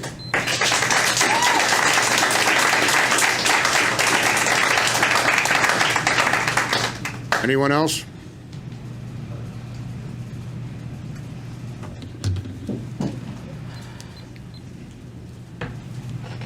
Hi, Christina Tatro, 42 Green Manor Road. I also was not prepared to speak tonight, but I am a masker, and I expect my child to mask anytime we are indoors, anywhere in a public place. It really upset me to walk into this building and see signs all over the place that everyone in this building needed to be masked, and see this room full of unmasked people. I have a heart condition. I know my child is not vaccinated. I don't want my child to kill me. That bothers me. If someone else does not want to mask their child, I don't feel that their child should be at our schools. Our schools are for the public. I'm sorry, just give me 1 minute. Our schools are for public students that are not currently vaccinated, public students that have been shown to transmit this virus more and more in the last month than we've seen in the last year or two. If we prepare for drills where there are shootings in schools, why are we not preparing for this virus that is all over the world right now? That's all I have to say. Thank you very much. Could you spell your last name for? Tetreault.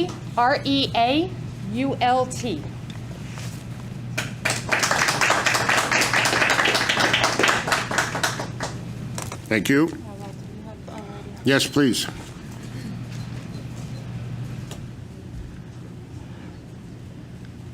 Name and address for the record. Wendy Jackson, Silver Street, Granville, Mass. I have my two granddaughters that attend Enfield schools. You are not a resident of Enfield? No, I'm not. You cannot speak at this meeting. Must be a resident. Thank you. I will leave this here I sent this to your superintendent and the governor. Thank you. Question to you. You won't let me speak? The kids are in class. They're going to be eating lunch in their classroom, taking their mask off. What is the difference? Keep them unmasked. Thank you.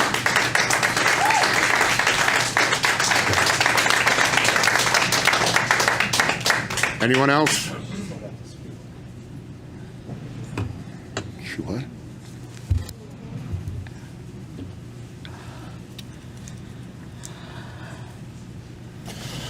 My name's Drew Snook from 33 Buchanan Road, Enfield, Connecticut. I want to thank everybody here, first of all, for taking the time to hear us all out. I know we're all doing what we feel is what's best for our children. We're all trying to do what's right. Nobody's trying to hurt anybody else. We all agree, some of us agree that masks work. If masks work, half the class wears it, half the class doesn't. If the vaccines work, you guys are protected. The teachers are protected, right? It just breaks my heart every day to drive my daughter to school, put a mask on her, send her off. So I don't think I'll be sending my daughter to public schools this year. We may be moving out of town, maybe a different state that has some dignity, that can stand up for the children. I'd like to just ask if there's any other parents that feel the same way. Maybe we could all gather together and hire a private educator to maybe meet at a private location, and we can all educate our kids that way. Because you guys, again, thank you. I think we're all trying to do the same thing, protect our kids. And that's what I'm going to do this year. And if the masks work, then we can wear it. If it doesn't work, then why do we have to wear it? She wants to wear a mask, let her wear a mask, right? Vaccines work, then get your vaccine. You guys are mandating it for teachers to get the vaccine, so all your teachers are protected from my child's nose. My child's nose is not going to kill your teachers, okay? So I'm very emotional about it. I just want to protect my kids as much as you guys want to protect the kids. Okay, I wish there was some middle ground that we could find. So if there's any parents out there that want to hire a private educator, I'm willing to put in my money. I'll hire them. We'll put them somewhere else. Bring them in my house. Let them in there.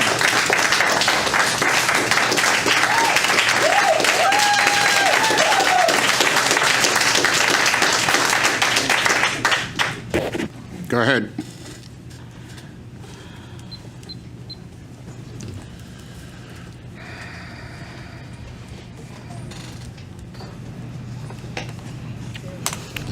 Gina Sullivan, 11 Spear Avenue. I'm just going to turn this way to Mr. Bailing.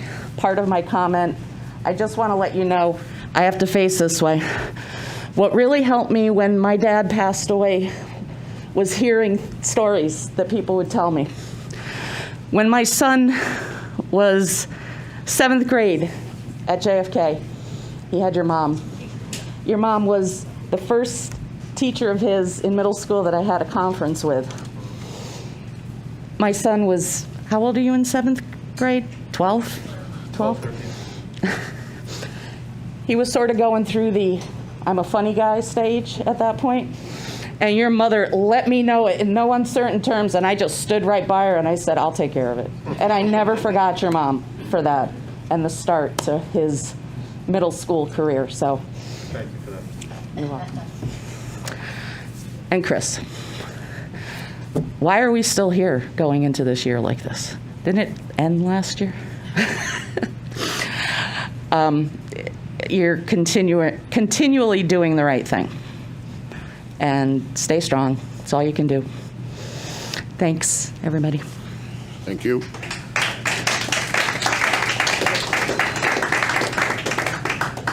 Anyone else?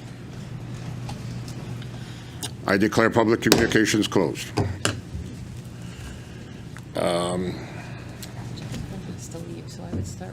Okay, so board member comments, and I know Mr. LeBlanc has something else to attend, so we'll start with Mr. LeBlanc. All right, good evening all. Thanks for all coming. I want to start by talking about Miss Hall, who I was able to serve with for almost 2 years. And I just want to let the community know how much wisdom she brought to the board. When she spoke, it was always with passion, and it was nothing but a pleasure serving with her in many aspects, such as the curriculum meetings, kite, and first readers. She will be deeply missed. I'd also like to, in the audience tonight, is he still here? Declan? Did Declan leave? Oh, he's outside. Oh, that's too bad. I wanted to recognize Declan, one of Enfield's good baseball players, and it was a joy to coach him. And I saw him in the crowd tonight, so I just kind of wanted to give him a little shout out tonight. So, on top of that, thank you all for coming with your comments. I appreciate the passion you brought and the facts you brought forward. It's no secret. I've said it before, and I'll say it again. I'm not a fan of masks. That's it. That's my opinion. And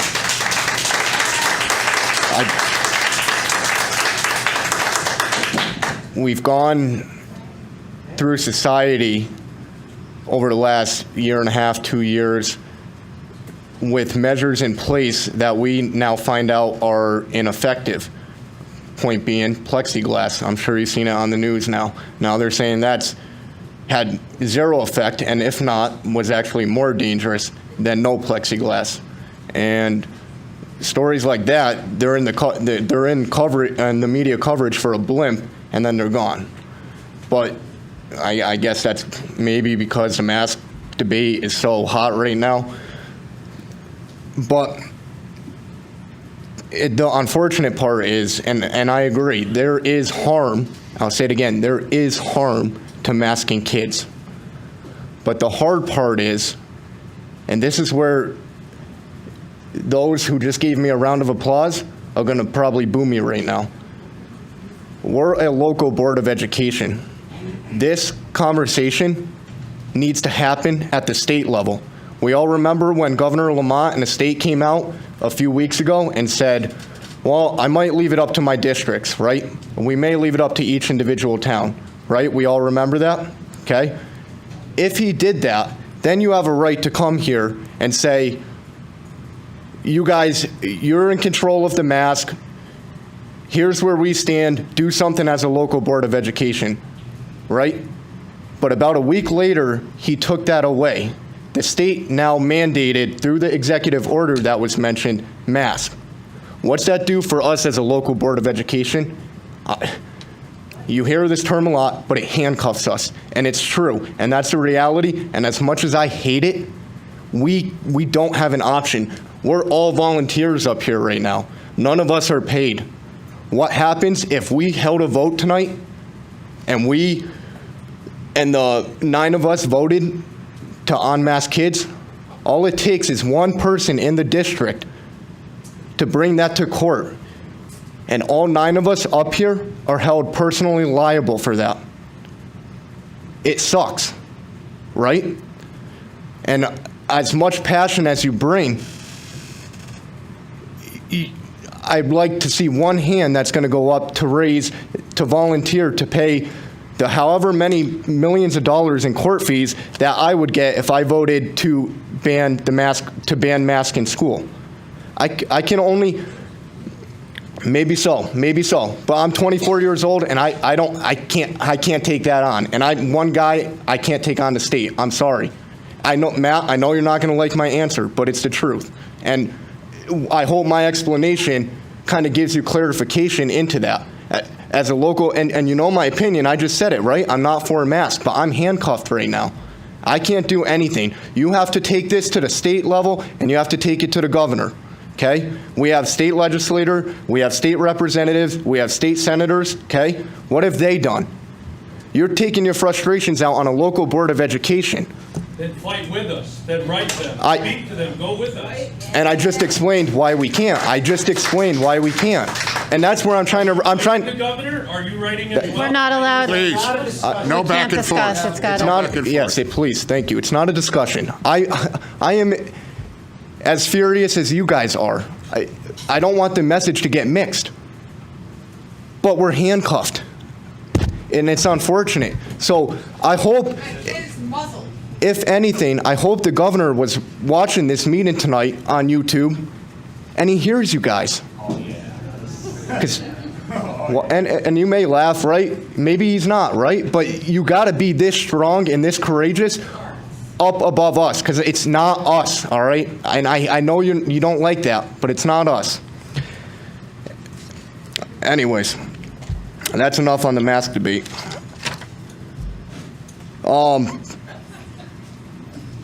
Other topics. To our superintendent. Open houses, those will be happening throughout our schools. Yeah, information from the schools will be going out to parents about the formats for open houses, yeah. Okay, perfect. And let me see.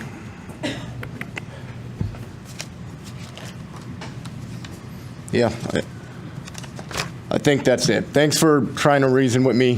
Thank you for hearing my frustration, right? Because I'm frustrated too, and it shows sometimes through the emotion. And I hope sometime in the near future we can all figure this out one way or the other. So thank you.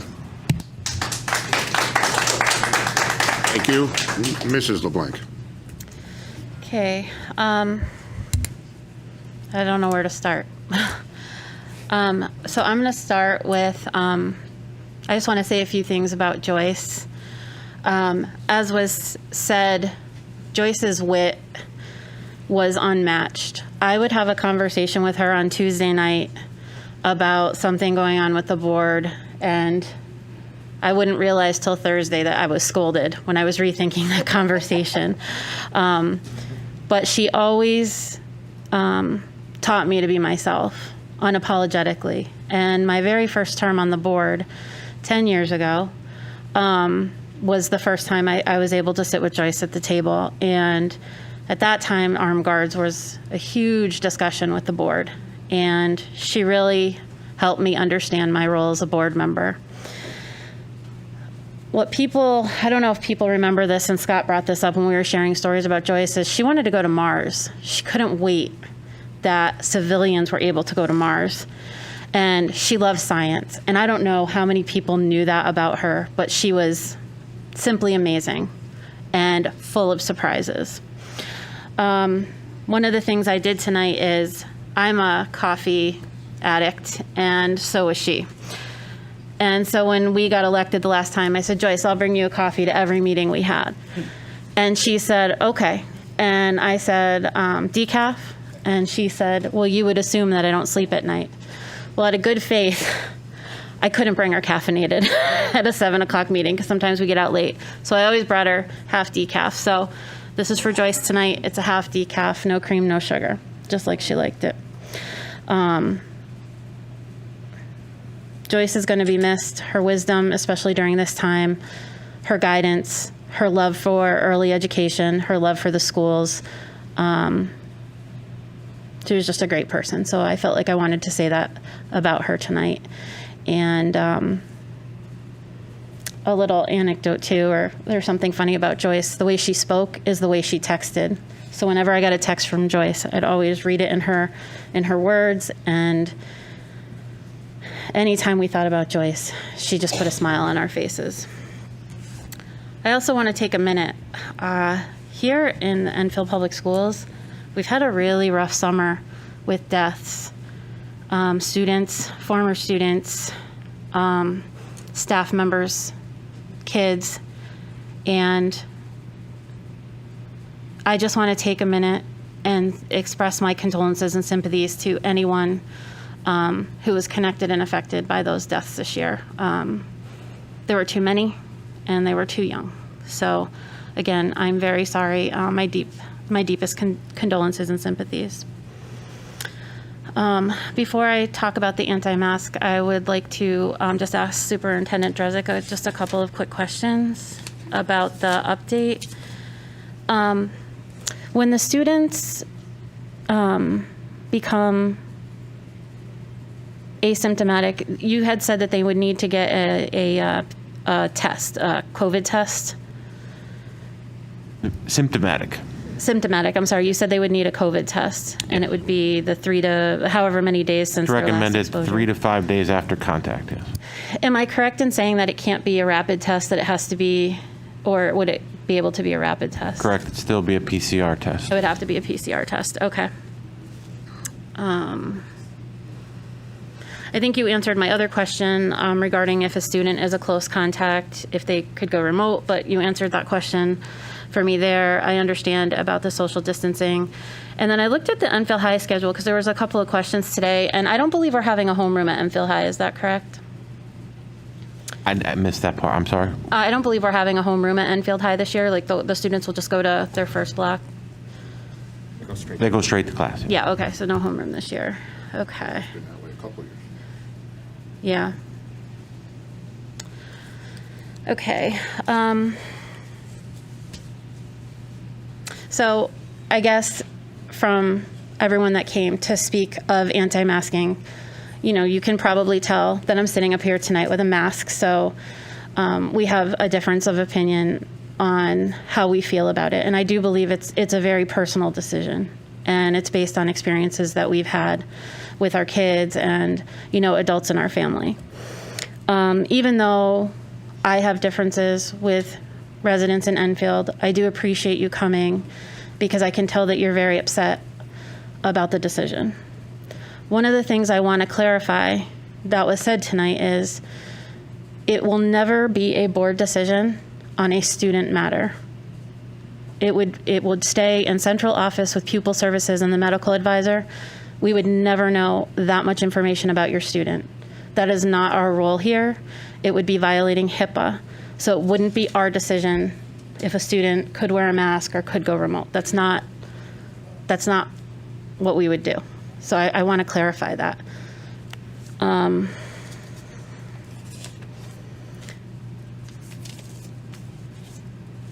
understand that you guys talk about science and your numbers, and like I said, things are based personally off of what we experienced. My daughter's a nurse, and this summer she was in the COVID unit, and she was on a comfort measures only unit, which meant that these people were alone. They didn't have any family. They had the nurses. They would FaceTime.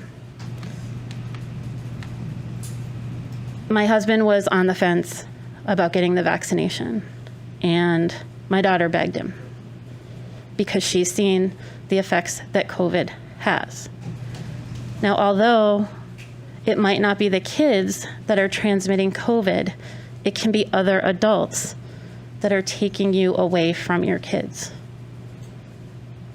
And it's heartbreaking to hear that there were people my age getting comfort measures only due to COVID. Now, if any parent ever came here and asked me to do something illegal as a board member, I would say no. Unfortunately, with legal opinion and what the governor is saying, it is illegal for us to not wear masks at least until September 30th. One of the things I was able to pick up from what you guys were saying tonight is, can it be an option? Can it be an option? I don't know, right? Should a parent have that option?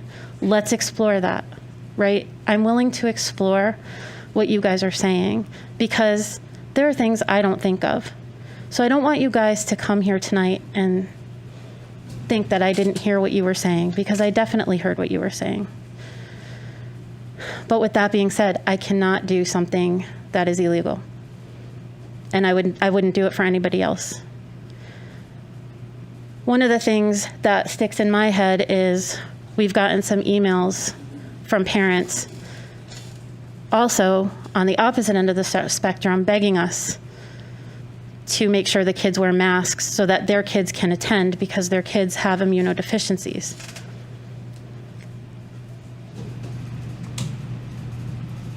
That's heartbreaking. So to be in a position where you know there's kids with immunodeficiencies that need everybody to wear a mask, and then to see you guys who feel so passionately about the kids not wearing masks and all the research you've done, it's really hard. But for now, until September 30th, there is nothing I can do. It's not about courage. If you watch a board meeting from the beginning of the year, we'll talk about courage. When we had board members that didn't want to pass a transgender policy, and some of us stood up for that. Courage is putting your name on a ballot and sitting up here and hoping you're doing what's right for all the students in Enfield. Recently, the Enfield High football team got completely shut down because there was COVID issues among the students, breakthrough COVID, people not feeling well. It's out there.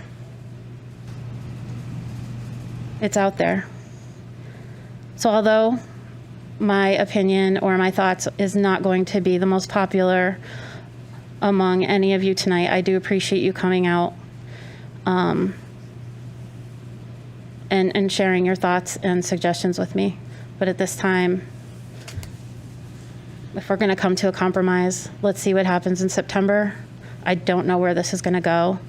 I'm constantly watching the news. I watched that local boards of education in Massachusetts.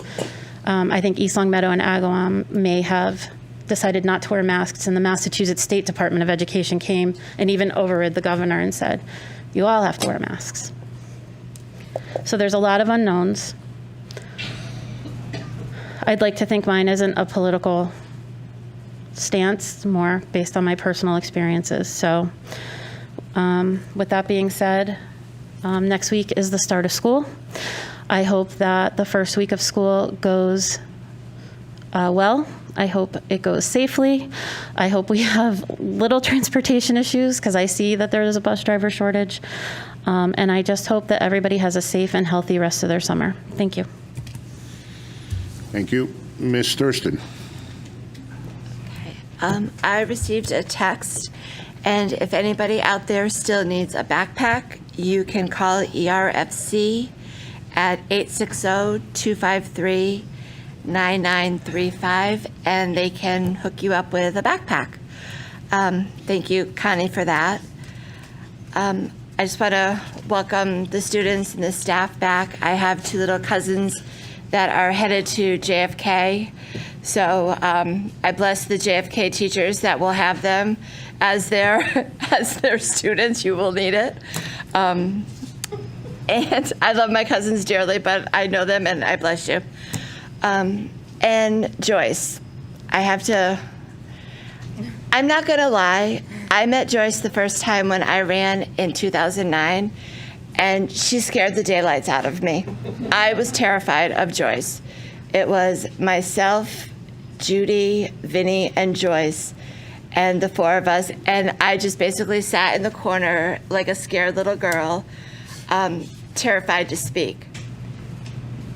When I decided to run again a couple years later, Joyce welcomed me with open arms, and I never forgot that. And I think after that first year, and then coming back a couple years later, Joyce is just irreplaceable. There's just, I mean, she's rough, but once you get to know her, she's a big teddy bear. And my biggest thing is how she loved her sciences with her little, what was that pin she wore? That little, Star Trek or something. Yeah, that just like blew my mind, because I just don't understand that at all. But Joyce, you are going to be missed, and I know you are watching over us, and I am sure you have a wardrobe full of plaid up there right now. So you will be missed, and thank you for everything you taught us, Joyce. I'm all set. Thank you. Mr. Ryder. So I also thank Joyce Hall for her service to the students of Enfield Public Schools. I mean, she was, just as a Board of Ed member, she'd been around since 1999 in non-consecutive terms. So that alone, is over 20 years. When she wasn't on the board, she was still involved with the First Readers Association of Enfield, ERFC, Kite, Head Start, CREC. I know this because she would still text me and ask me who was covering all those meetings for her. And I had your back. So thank you. Joyce embraced my silly. And she also had quite a humorous side herself. But she'd want me to get back to work. And what we are here to talk about are our schools. So Hazardville Memorial School has their first PTO meeting September 14th at 7. We welcome all the Huskies. Today was kindergarten orientation at Hazardville. So the class of 2034 had orientation this morning. So that is our kindergarten class this year. That'll be the class of 2034. And they wanted me to pass along their gratitude to the Enfield community who had donated hundreds of rocks for kindergarten rocks. They had placed them around the building for orientation. So when the littles were there today, they got to pick up a rock and meet their teacher and see their classroom. And we wish them all the best. From our incoming kindergartners to our class of 2022, we wish you all the best next week as you start your next school year here in Enfield, 5 days a week with the buildings open. Eli Whitney update, grade 3 orientation is tomorrow night at 6. I will see my Whitney Wolves there. Eli Whitney will have their first PTO meeting of the year 1 hour before the start of September's open house, and that date will be coming from our principal later this week or early next. So we'll have all those dates. I mentioned EnfieldPTO.com has all the bus schedules out. So if you need your bus routes and your bus schedules, a lot of questions about busing, all that was posted on Monday, and we shared it on EnfieldPTO.com on all the school sites as well. If you see that first time in the corner, so if it says 7:45, et cetera, that is the time that the bus is anticipated to make its first stop on that route. So you know your streets and your part of town better as far as morning traffic is concerned. So you figure if you're the 6th or 7th stop on that list, you can add X amount of minutes. And if the first pickup, or like I said, is 7:45, you can assume that they'll be over at your house 10, 15 minutes later. Whatever that first stop is, I would suggest for the first few days of school, especially for our younger learners, go out to the bus stop early. You never know when buses are going to come, and it won't be there the same exact time, the first 3, 4, 5 days of school, but they will fall into a pattern pretty quickly, and then you'll get to know, how soon you should send out our younger bus riders.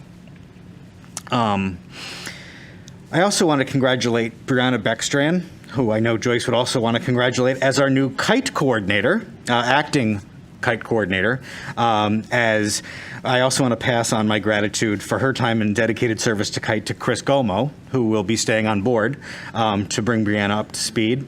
But I want to thank Chris, who's a neighbor of mine, and also welcome Brianna to her new position as acting kite coordinator. Wish them all the best. And you guys know if you need anything promoted or help with anything, we can always work together, and I appreciate all the efforts that you guys put into that. And thank you to everybody over there at Kite. I saw a lot of new faces tonight. I hope that you're all as passionate about volunteering in our buildings as you are about, other topics. I've been volunteering in our school building since 2013, the September my daughter started kindergarten. So I hope that once we get through some of these matters and school opens back up to what it was and what it can be, that I see you in our schools, because you obviously have a lot of passion, and I appreciate that. Passion's a good thing. And this is all understandably frustrating. Like Mr. LeBlanc said, 1 week after September 30th, we'll leave it up to local towns, and that comes and goes, or, however. But the fact of the matter is the mask mandate in K-12 schools in Connecticut was always through September 30th. It was never up to us or anybody to change that before that date. And here's a twist for us mask wearers. I don't want my kids in masks either, but my kids like it. And it's not an issue. And I know it's an issue with a handful of people. And I get that. I respect that. But I also don't want my kids to get something that, a different adult brought home from work, and then their kid doesn't want to wear a mask, and then my daughter or son is exposed to that. I just think for the time being, minimum September 30th, because that's the mandate, that we continue to wear masks until these numbers go away. And here's why it's important to me. So the parents that spoke, you're looking at everybody up here, and there's 2 parents on the Board of Ed right now with kids of school age that attend Enfield Public Schools. I'm one of them, and Tina's the other. And so it's not even a matter of do as I say, not as I do, because we do it as well, and it's just safer, and it's better. And you know who else I care about is the teachers who, like, during lockdown, we first closed the schools, and all we saw on social media was, oh my God, give these people a raise. These people are saints. How do they do this every day? I'm trying to show my kid how to push buttons. Those teachers now all of a sudden were just like, oh yeah, they can wear a mask. They're going to get vaccinated. It's mandated. It's okay. No one ever said getting the vaccine meant you would never get COVID. The hope was that if you got it, it would affect you less. You'd have a quicker recovery, less of an issue fighting it with your body, etc. Here's the deal. My son is 10. My daughter's 13. She got vaccinated the day it opened up for 12 and up. My 10-year-old can't even get vaccinated. And you know who else can't get vaccinated? Every student at Stowe, Hazardville Memorial School, Eli Whitney. I don't need a list. I can tell you all the schools, addresses, and principals. Prudence Crandall. A third of JFK, because you are 11 when you're in 6th grade and you're not 12 until 7th. Parkman, Enfield Street School, Henry Barnard. That's 7 buildings completely and 100% ineligible for vaccines as far as the students are concerned. Ineligible. So I would continue wearing masks until they are vaccine eligible, at the very least, because we're talking about the only building in our district that is vaccine eligible is the high school. That's one building. Everybody else isn't even eligible except for a third of JFK. These students are all sharing the same buses and bus stops and this, that, and the next thing. And I just don't think it's right that if they're vaccine ineligible, that they don't have to wear a mask. And until there's some sort of equalization there, I say continue to wear a mask, please. It doesn't bother the children. It does bother some children, I'm sure. But great and large, and this is just being truthful. It's awkward when you're 11, 12, 13, you're starting to change. Someone who lives in my house who goes to JFK doesn't mind wearing a mask because sometimes you got a blemish you want to hide. I just think it's a safe thing to do. But the mask debate isn't on the agenda. Voting for or against masks isn't on the agenda. But thank you for coming out and speaking for or against it.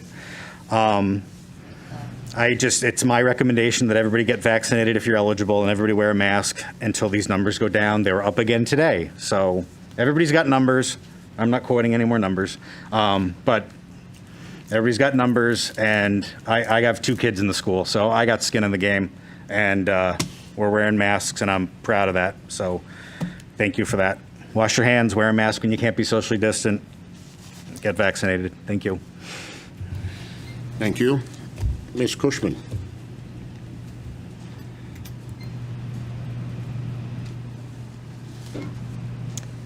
There's been a lot of kind words spoken about Joyce, so I won't really repeat a lot, but I just wanted to share what our board is giving to Prudence, or the Head Start program, and Prudence Crandall, to the libraries of the school as a gift from us, just in memory of Joyce.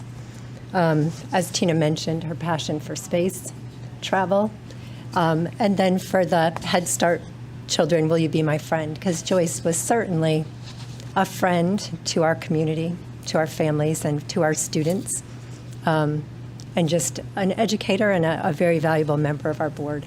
So that's something that we would like to bless our schools with in her memory. So, and I do appreciate the families who came out, because we do get a lot of emails, but your presence here speaks much louder. And we really appreciate you being here and sharing your points of view.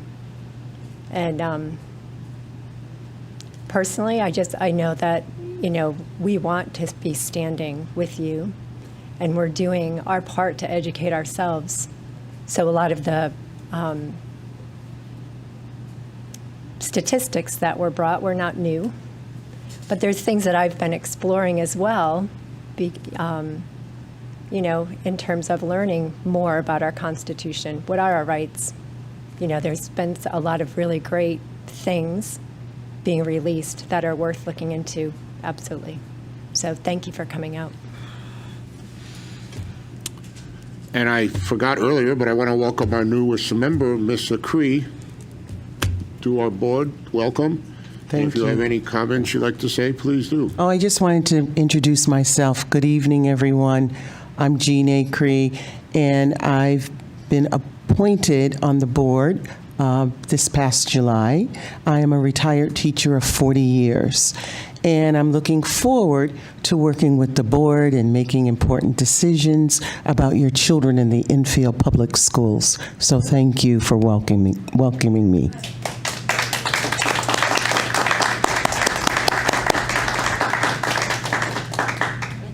Mr. Ongar.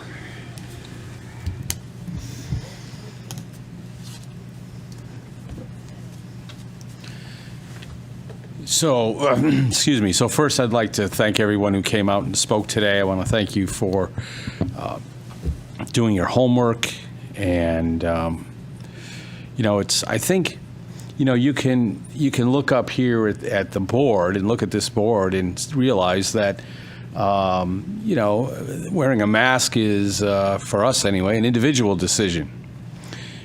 For those who want to wear masks, they can wear masks, and those of us who don't want to wear our masks, we don't have to wear masks because it's not mandated for us here to wear masks. So then we can, if you can imagine, we can make our own choices for ourselves. And I could go on and expound about masks for a long time and how I feel about it and how I feel about it personally. I would just want to say that I appreciate your passion, and I'd ask that that you just keep it up, and keep it up. And thank you. So I'd like to offer my condolences to the friends and family of Joyce Hall. She'll be missed here on this board. And, you've heard everything about Joyce, and I, ditto all of that. She was a very fine woman, and we lost a very good soul here in Enfield, and a good friend of Enfield, and someone who gave much of herself to us. And I'd also like to extend a great welcome to Jean Acree. Jean, thank you for joining this board. You bring a wealth of experience, and you bring you bring more than just your experience to this board. You have a different perspective on things, and I just want to applaud you for your willingness to serve our community and our school board, and we'll all be the beneficiaries of that. So I look forward to serving with you, hopefully for a long time. Thank you.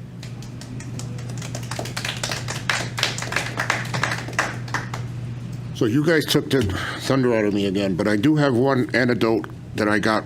When I found out Miss Hall passed away, I got a call actually from Chairman Stokes, a former chairman of the Board of Ed, who informed me, who then I called a former board member who served with her, Deputy Mayor Suzak. And an anecdote she gave me that Joyce did was when we were looking at the STEAM, we were originally looking at STEM to be added to the schools. And Joyce added the A to STEM and turned it to STEAM, is what I was told. So she was very passionate with serving on the board. She was a school teacher, and she will be missed. And I know there's a lot of committees that I'm looking at the list now, and there was a lot of committees she served on. She also served, like Mr. Ryder said, she served on First Readers, where I got to work with her before she became on the board. And she will be missed. And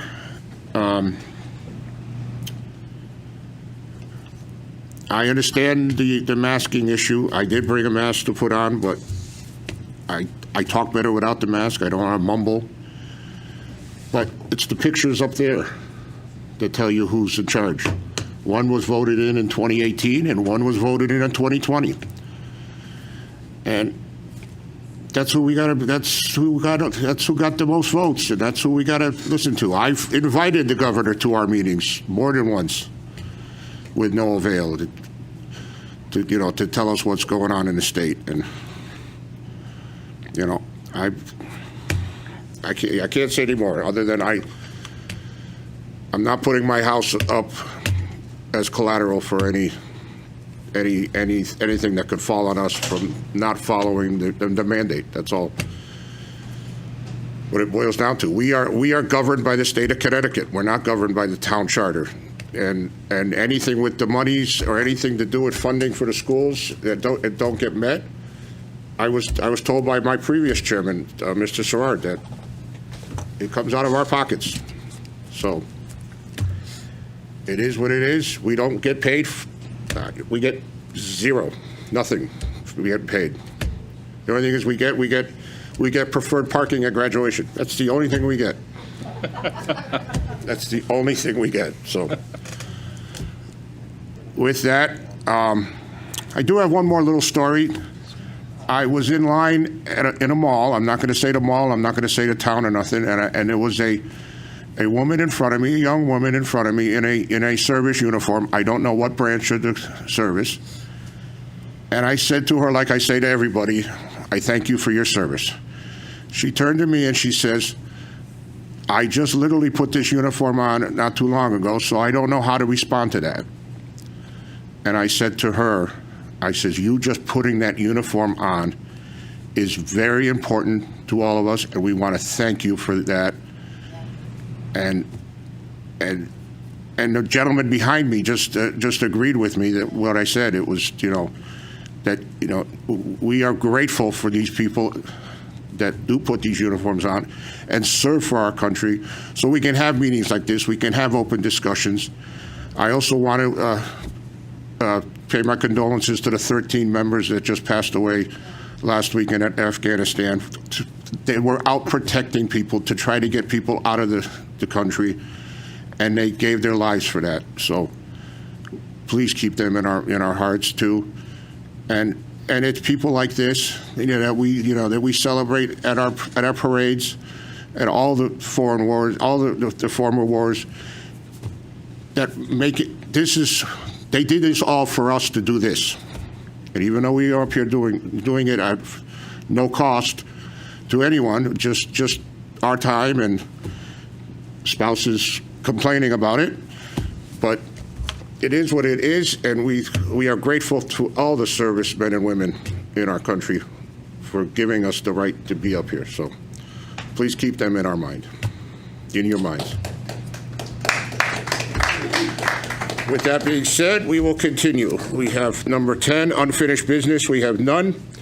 Number 11, new business. We have none. Number 12, board committee reports, curriculum. Mr. LeBlanc left, but there was no meeting. Their next meeting is in September 16th, I believe. Oh, before I do that, though, a couple changes to the committee appointments, and I sent you an email, Kathy, on this, but this will also be updated shortly. But the only changes so far is we added Ms. Acree as an alternate to curriculum, and we moved up John Ungeyer, because Janet was the alternate and Bill left, so that's why we moved Janet. Oh, yeah, I should say that Janet Cushman got moved up to full member, and Jean Acree got as an alternate. With Mr. Salazar leaving, we moved John Ungeyer as chairman, moved Janet up to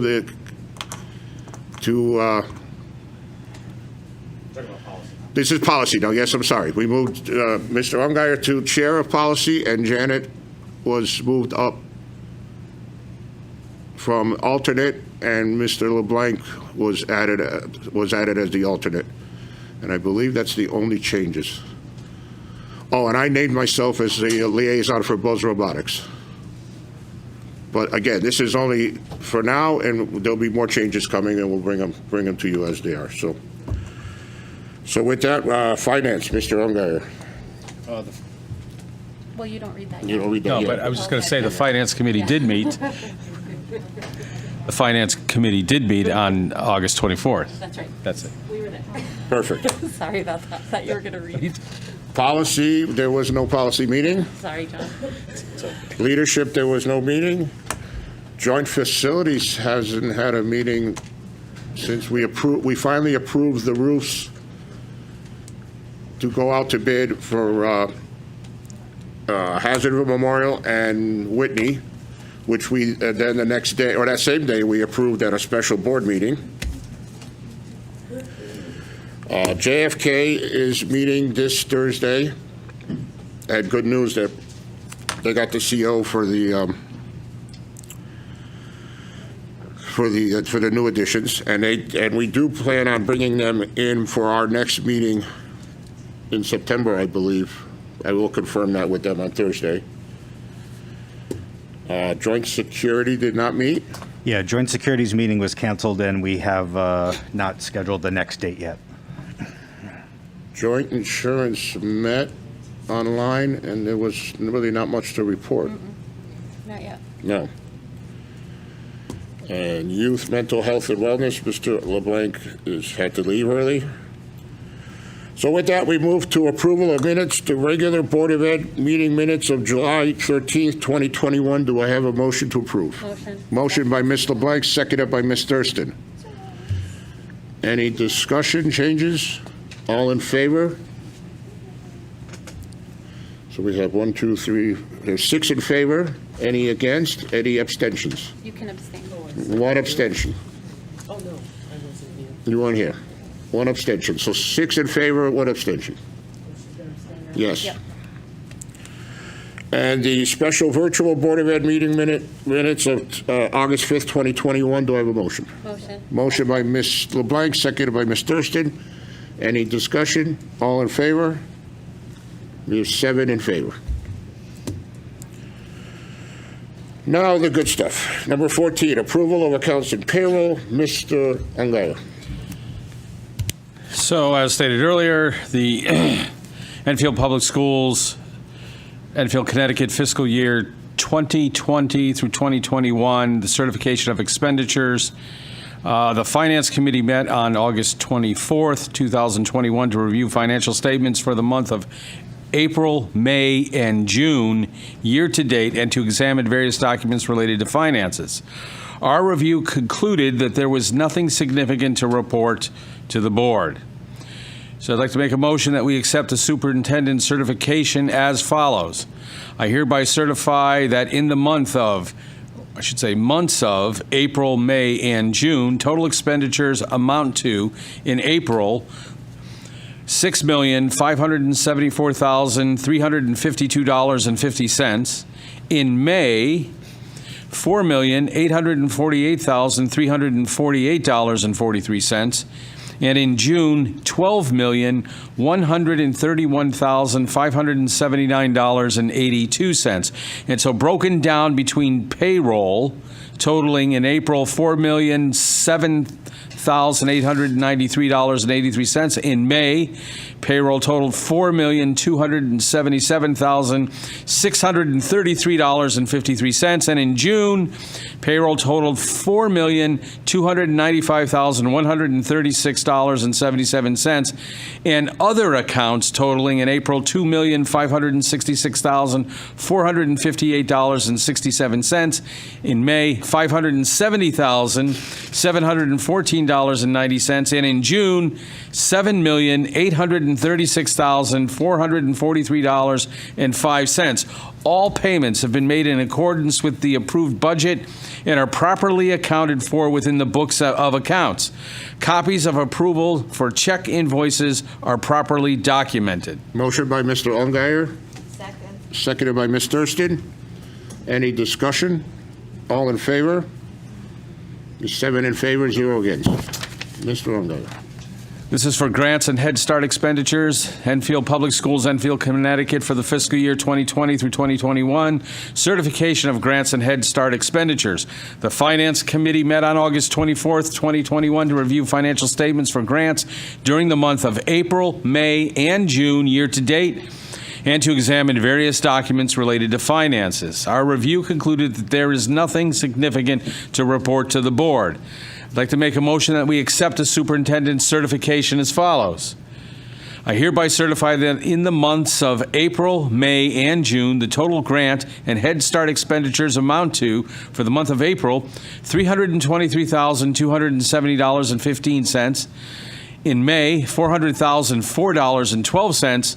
In June, $827,927.68. Broken down between payroll totaling in April $262,227.02, in May $286,279.85, and in June $296,003.77, and other accounts totaling in April $61,043.13, in May $113,724.27, in June $531,923.91. All payments have been made in accordance with the approved budget and are properly accounted for within the books of accounts. Copies of approval for check invoices are properly documented. Motion by Mr. Ungar, Stacy, second. seconded by Ms. Thurston. Any discussion? All in favor? 7 in favor, 0 against. Anything else, Mr. Ungar? No, sir, that's all to report. Okay. Number 15, correspondence and communications. Wait, hold Well- on. Medi-Cal.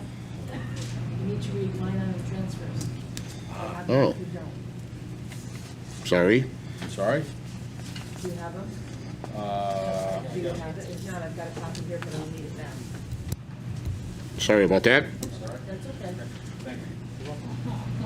Thank you. Thank you, Kathy. Mr. Ungar. I want to thank Kathy Zalicki. Thank you very much. Enfield Public Schools 2020 line item transfer. Finance budget meeting on August 24th, 2021. The Finance Committee on August 24th, 2021 to review line item transfer requests for fiscal year 2021. I move that the Enfield Board of Education approve the following line item transfers from item 100, which is salaries, $1,083,168. 500, which is support series, $996,782. Item 600, tech/supplies/materials, $360,869, and 900, which is other use, $417,656, totaling $2,858,475. From those accounts to account 200, which is benefits, which was a negative $728,731, to professional services, which was a negative $1,034,813, from 300, which is repairs and maintenance, which was a negative $378,669. Item 700, which is equipment, which was a negative $694,865, and then this is to item 800, which is dues, subscriptions, graduation, which was a negative $21,396, totaling a negative $2,858,475, which matches exactly from to. So. Motion by Mr. Ungar, seconded by Ms. Thurston. The only thing I want to change is I believe it should say 2021 at the top. So I'll give that back to her with Mike. Thank you. So all in favor? 7 in favor, 0 against. Thank you.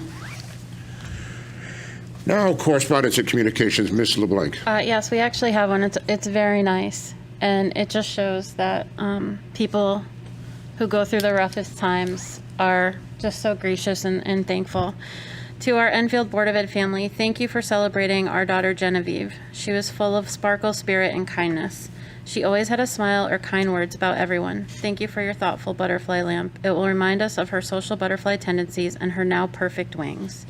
Genevieve is missed so much, but we promise to share her love and spirit each day. Thank you for your love and support. With much love, Doug and Meredith Neiman. Isn't that nice? Very nice. Very nice, thank you. Any need for executive session? No? So do I have a motion to adjourn? Mr. Chairman. Motion by Ms. Thurston, seconded by Mr. Ungary. All in favor? We are adjourned. Thank you very much, and have a good night.